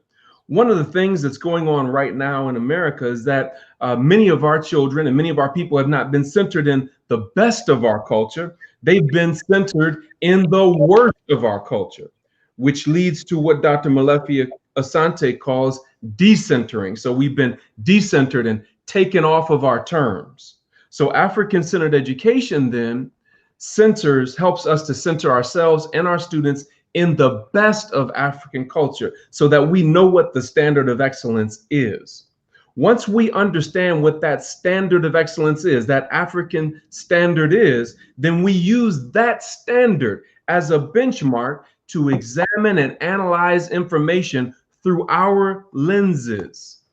Examine and analyze information through our lenses, because as Du Bois taught us many, many years ago, we've been looking at ourselves through the eyes of those who despise us. And so an African-centered education will allow us to examine and analyze information through the lens of that which is in our image and in our best interest. And so in addition to that, we use African-centered education as a means of meeting needs and solving problems in African communities. If we're not meeting needs and solving problems in African communities, then we're not involved in education. We're involved in schooling, and that's very different than education. Schooling is for the purpose of reproducing current power relations. And if right now Europeans have power over African resources, African minds, and African bodies, then the purpose of schooling is to reproduce that reality. We don't want schooling anymore. As Mwali Mushuja has said, there's too much schooling and too little education.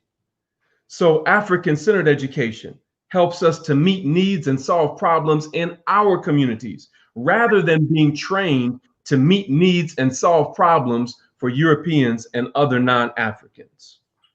So this is the definition of what African-centered education is. But through my research and through my practice, we've also come up with 14 elements that define what African-centered education looks like in authentic practice. And I'm going to run through these 14 items very, very quickly, very mindful of the time that we have. So the acronym for African-centered education is ACE. ACE places Africa, African people, and African points of view at the center of all things studied. Oftentimes, our views, our values, our standpoints and perspectives have been on the margins of history because somebody else was writing the history and writing us out of history.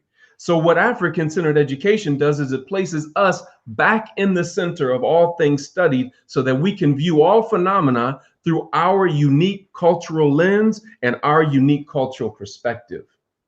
ACE also requires an African value system.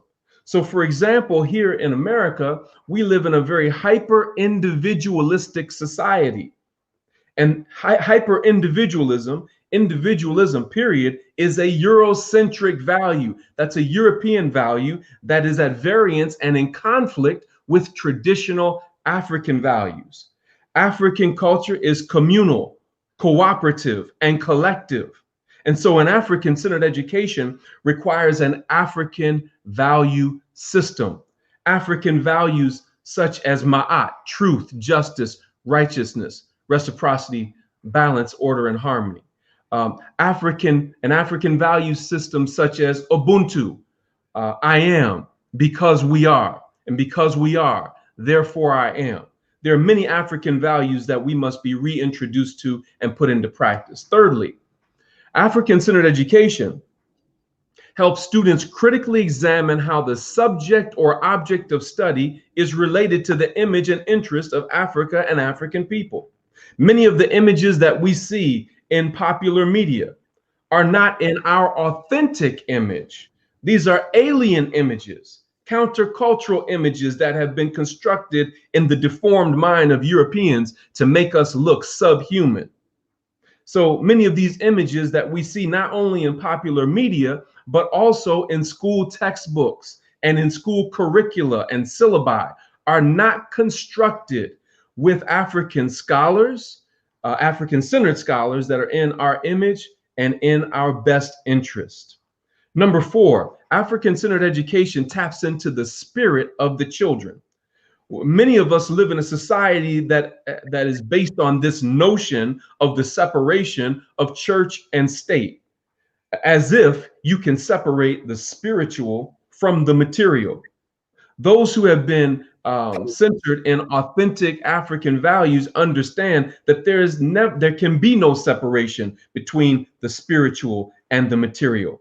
The spiritual is the substance of the material, and the material simply gives form to the spiritual. So African-centered education taps into the spirit of the children, but many of our children are in schools and school systems that attempt to despiritualize them and take them away from their African-centered.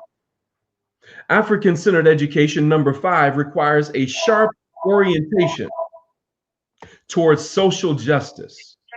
In other words, you cannot be said to be educated and stand by and watch your brothers and sisters be slaughtered in the street.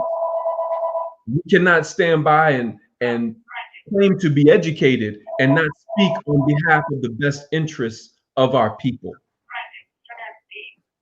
Moving on to number 6, Africa.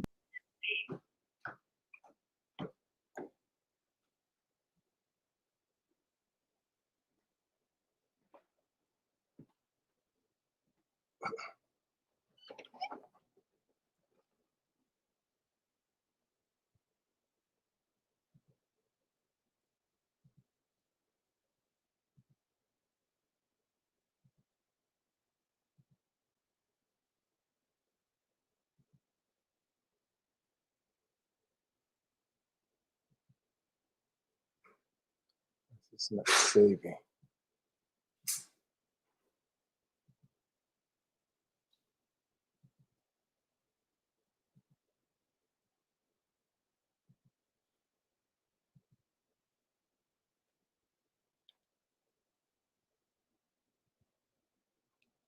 Can you give the announcement?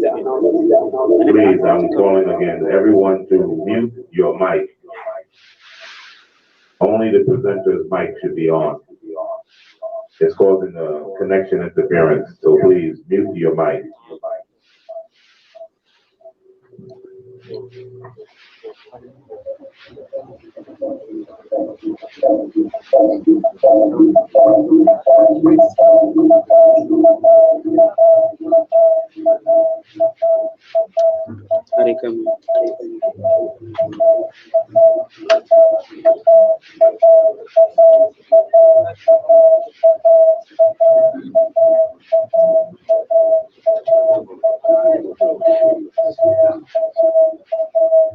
All right, while we're having some challenges with Dr. Akua, we will allow, if we are reconnected, for you to finish up or conclude, but we want to keep things moving forward in the best respect of time.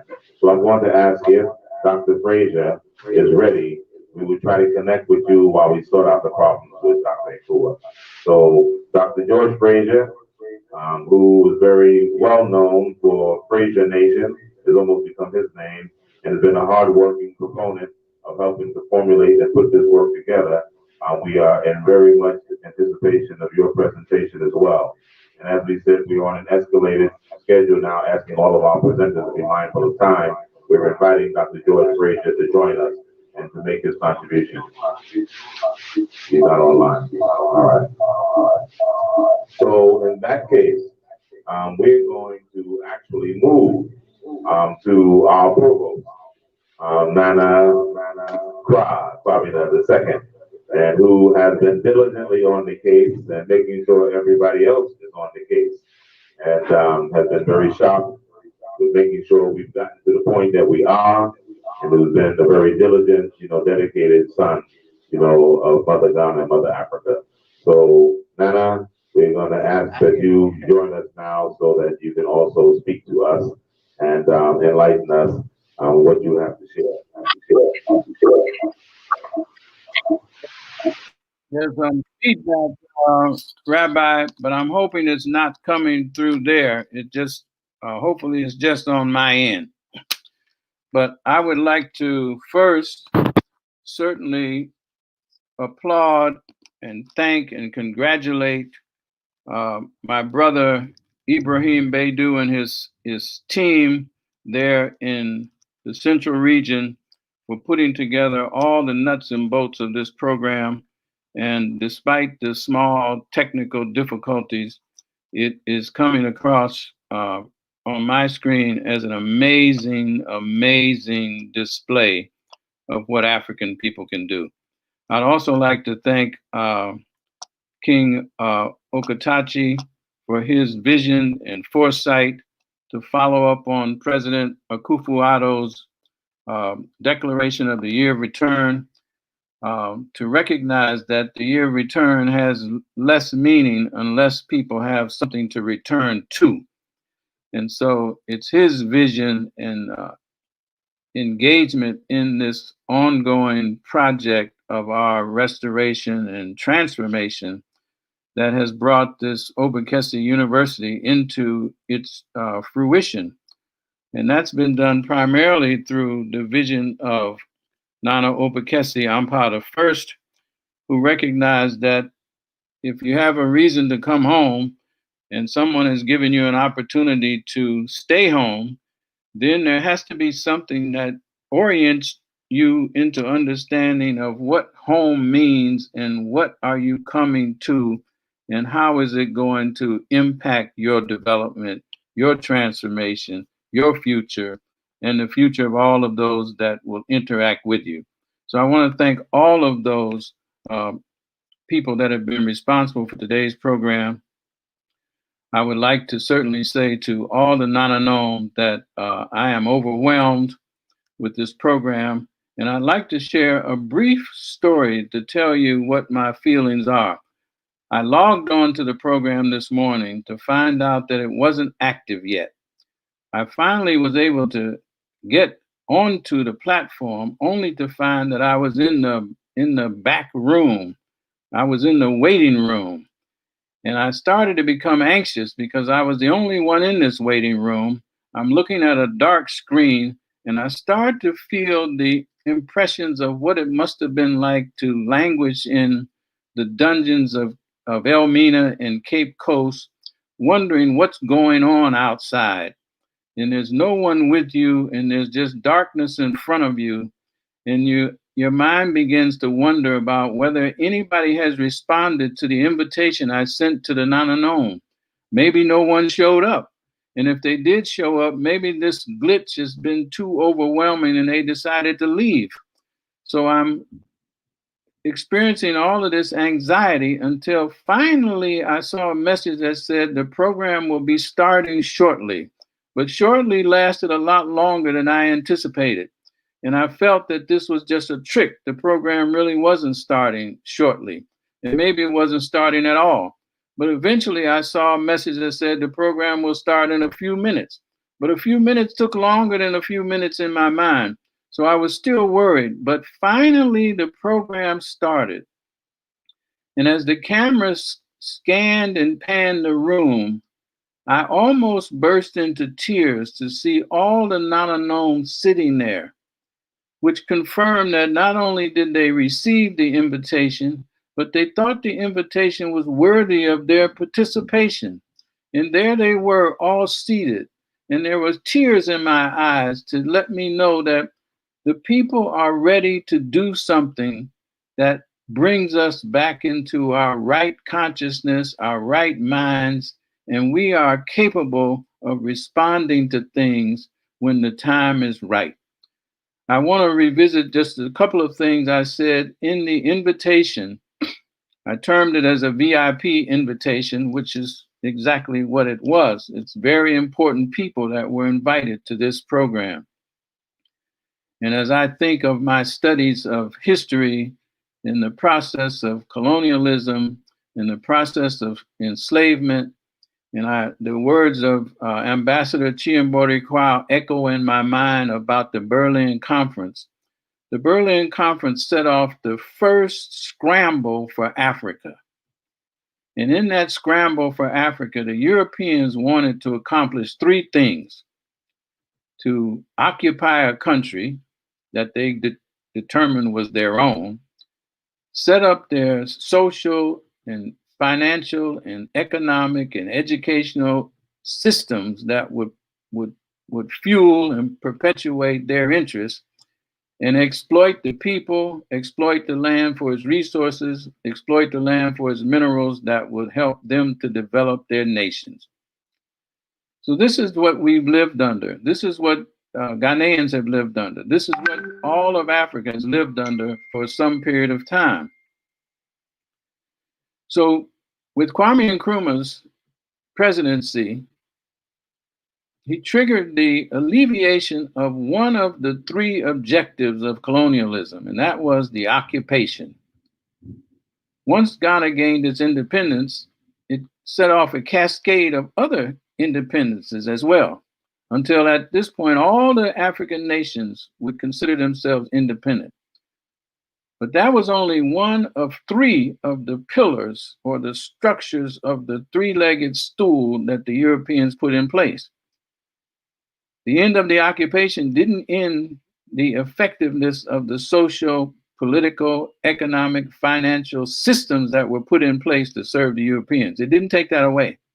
Nor did it take away the exploitation of the African people, their resources, or their minerals. It didn't take those away. What makes me most enthusiastic and excited about this program is, in my mind, the invaders who decided to scramble for Africa and take what they wanted.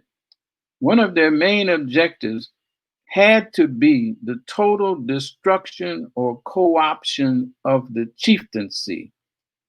Because the chieftaincy, after all, is the biggest symbol of African culture on the continent.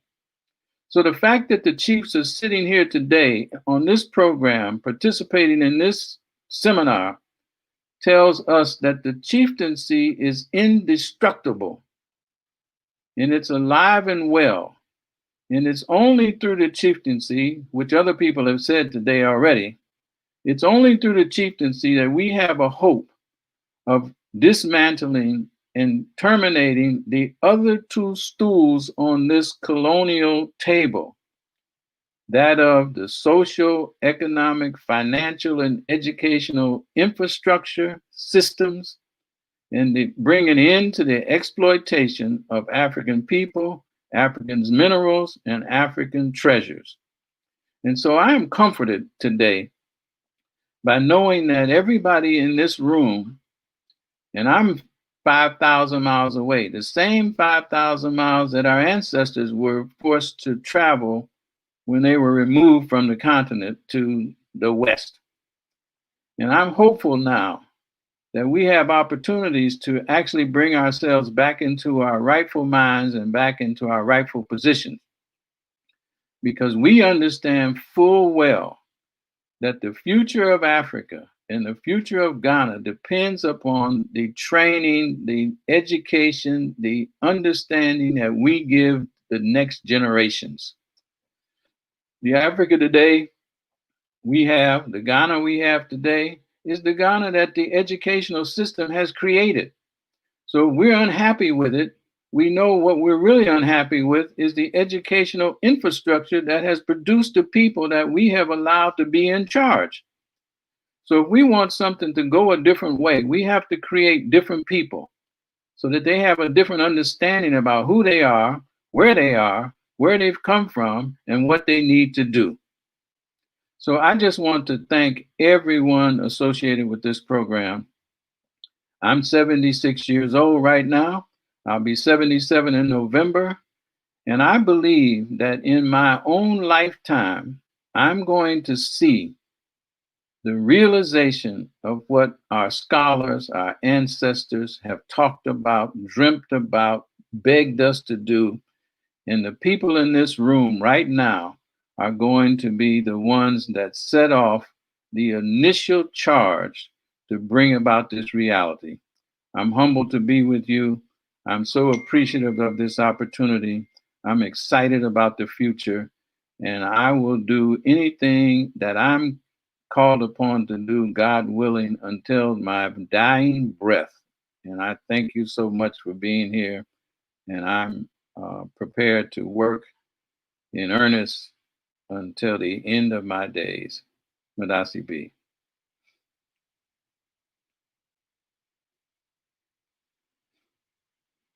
Wow. Yeah.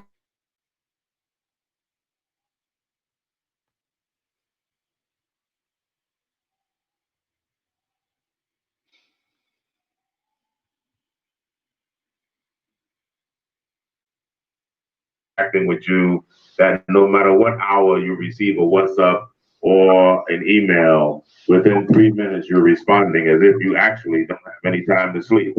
So not only for this 10 minutes presentation that you gave us, but thank you for your hard work throughout the season, rain, shine, day, night. Thank you very much, Nana Madasi.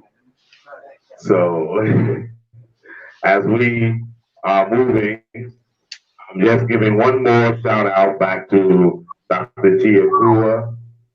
If he's not connected, we're going to be moving to one of our last presenters, which is Vice Jose Shakur. He's connected. He's connected. Yeah. All right. It's the former president of the Musician Union of Ghana. I'm someone I've had the pleasure of working with on many different fronts. So we're inviting you in to share a few words with us. And as we are each. All right. Very good. All right. Continue, my brother. Welcome back, Doc. Okay, brothers and sisters, I was told that I was cut off, but where I left off.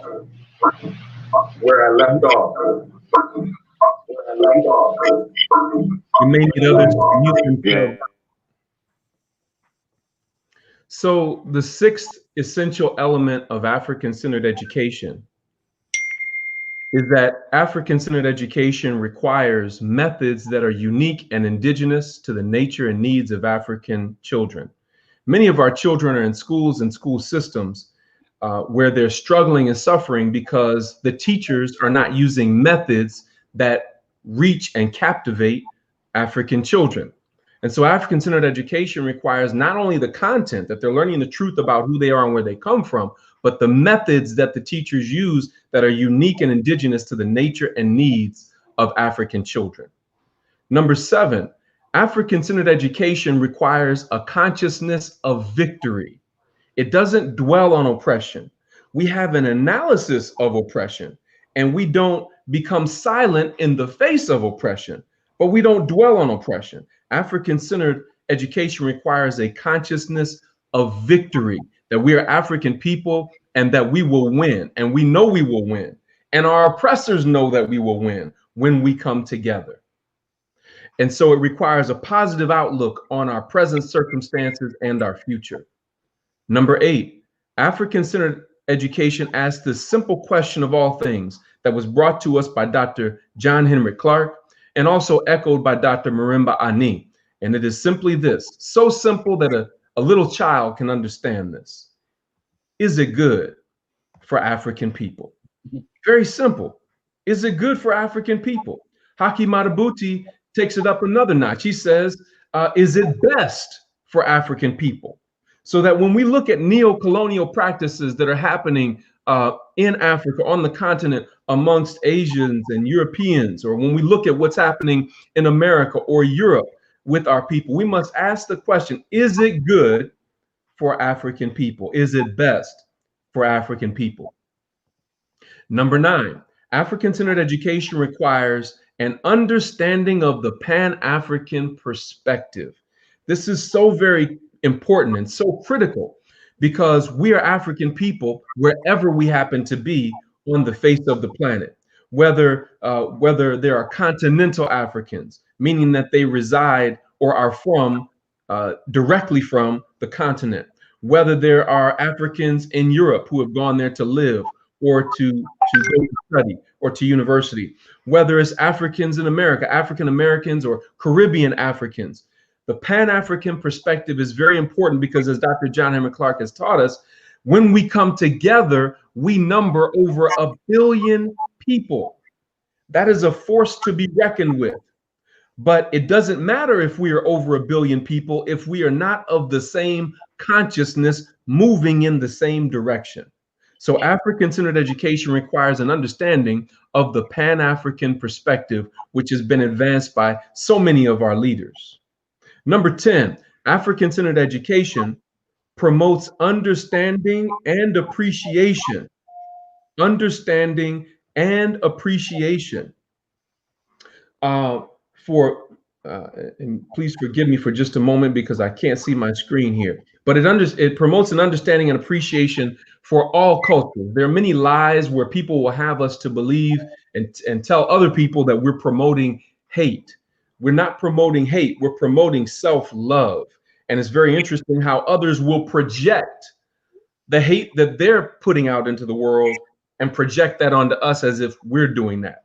African-centered education promotes an understanding and appreciation for all cultures.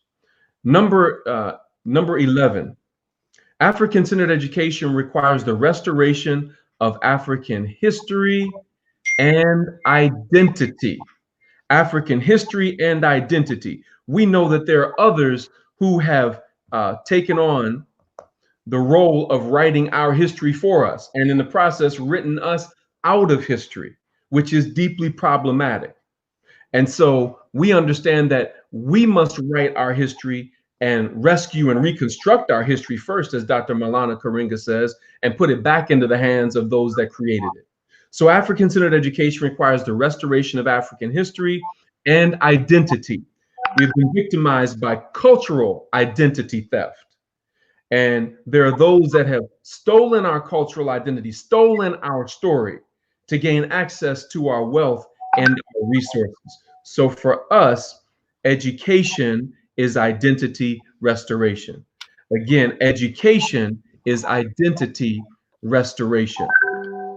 Number 12, and the reason there's a star or an asterisk next to number 12 is because this is one that I've added to the list very recently. African-centered education requires social emotional learning strategies to help resolve the multi-generational unaddressed trauma of the Ma'afa. The Ma'afa, of course, is the catastrophic interruption of African sovereignty and civilization by way of slavery, by way of lynching, by way of castration, by way of rape, by way of theft of resources. That's the Ma'afa, and it's still going on. We have been over 400 years without therapy from dealing with the daily physical and sexual abuse as a result of the Ma'afa. So African-centered education requires that teachers and leaders understand the social emotional learning strategies to help resolve the intergenerational unaddressed trauma and the multi-generational unaddressed trauma that has been passed on generation to generation. Number 13, African-centered education requires an understanding of cooperative economic empowerment strategies, that we have the resources within our control to bring about the resurrection of African people. Far too often, we place ourselves in a situation of dependence upon European or Asian economic infusions that compromise African sovereignty. So African-centered education requires that we teach our students how to pool their resources to meet our needs and also how to produce everything that we need. And lastly, it all comes down to this. African-centered education prepares our people for sovereignty. What is sovereignty? Sovereignty, once again, means that we are able to produce everything that we need in order to live, survive, and thrive. Sovereignty also means, from a Pan-African perspective, wherever we happen to be on the planet, it means that we have community control where we are, and we have African cultural continental connections wherever we are to defend our mutual interests wherever we happen to be on the planet. These are the 14 essential elements of African-centered education. And brothers and sisters, I will leave you with this last thought. And it is simply this African proverb. And it simply says that if you dream of moving mountains tomorrow, you must first begin by moving small stones today. I'm honored to participate in this conference, which is an example of some of the small stones that we must move today to move mountains, to bring us back and restore our people to their traditional greatness. And I am here to assist in serving this purpose. Thank you. Peace and blessings.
And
if not us, who? So let that be our closing notes.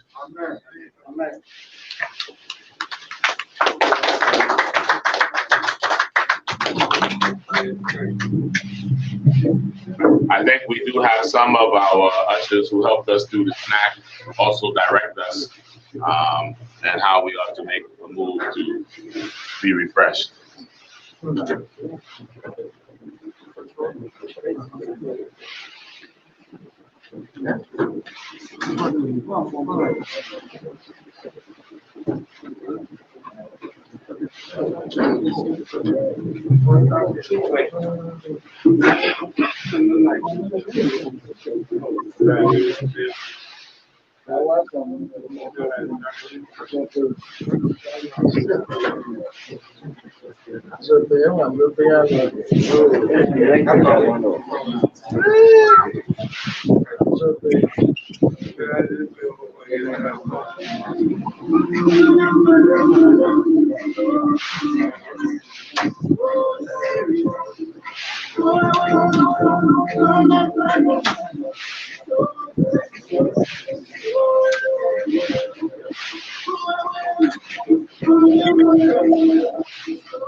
It's not bad. I just want to congratulate Obokese for the good work you are doing, and we are all behind you. We pray that during the time of the launching day, we will be around to support. So we thank you very much for the good job done.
there's a small machine beside the mic. You press some.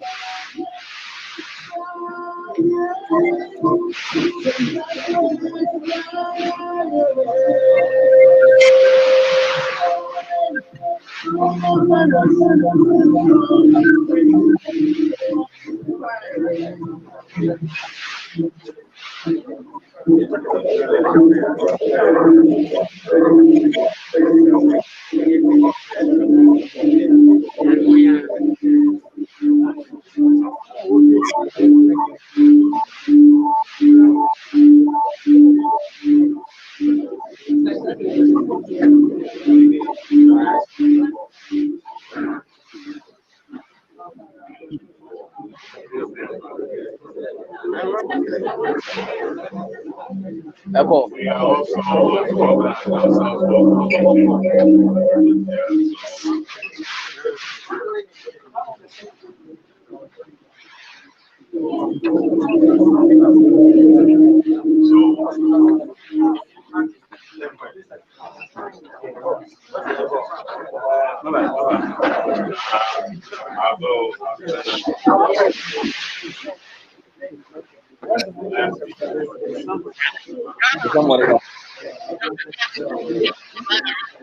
No, he's not online. Apparently, I told him we were running behind, so he probably was on it till Had noticed that something one else. of our last speaker who was not engaged actually had just come online.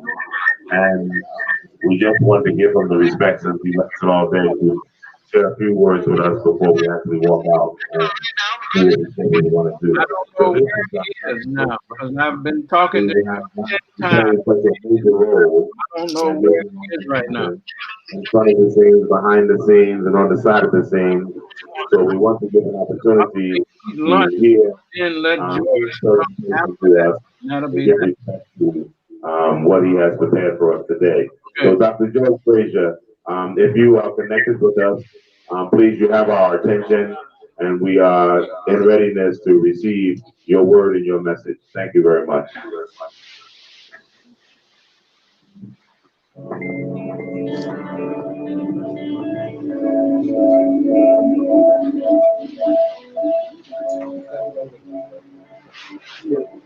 Lights one.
Rabbi Kuhn, I want to thank you once again for giving me the opportunity to make another presentation.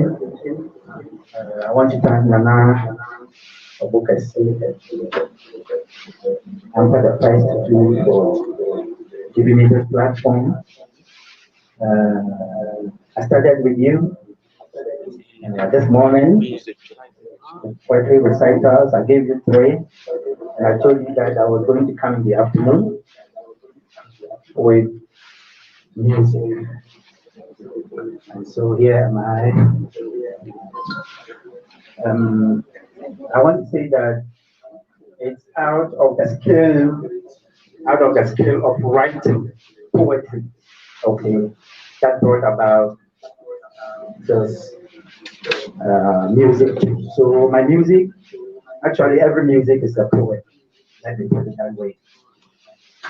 We all know that we are not in normal times. That is why we have facial and nose masks, alcohol-based hand sanitizers, and washing of hands frequently with soap and the running water, and all the protocols that you can name. It tells us that we are not in normal times. So what is the problem? Now the problem is with the pandemic that we are all experiencing right now. Okay, so this song is entitled "Go Away, Coronavirus." Before you come, let me say that I have few materials to give out because I have wanted you to follow the lyrics to understand everything about the song. So later, when I get your contact, I will just forward that to you. Okay, so let's roll and listen to the song. Yeah, no. Okay, no, but what's spreading, so frightening. Go away, coronavirus. So crazy. Go away, coronavirus. You're so wicked, so wretched. People are dying. Children are dying. Mothers are dying. Fathers are dying. Rich men are dying. Poor people are dying. Go away, coronavirus. So go away, coronavirus. So scary. Go away, coronavirus. So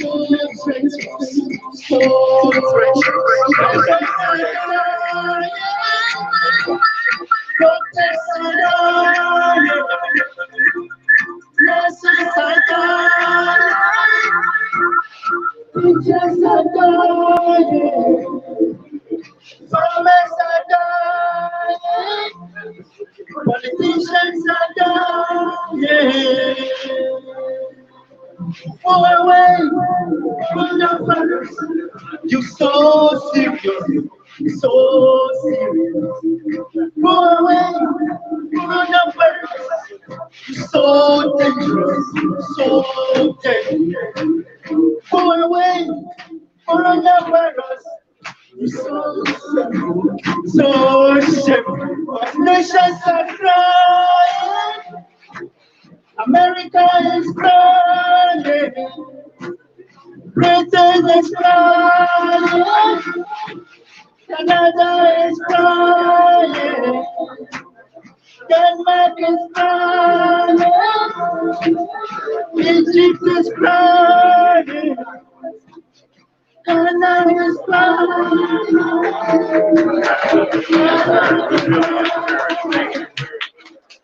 Thank you very much.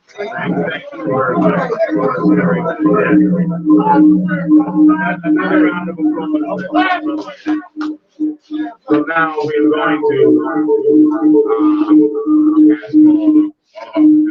going to proceed to do a group picture. So we can take care of that after the group picture. And as we said, we refresh, and then we'll have the distribution of certificates.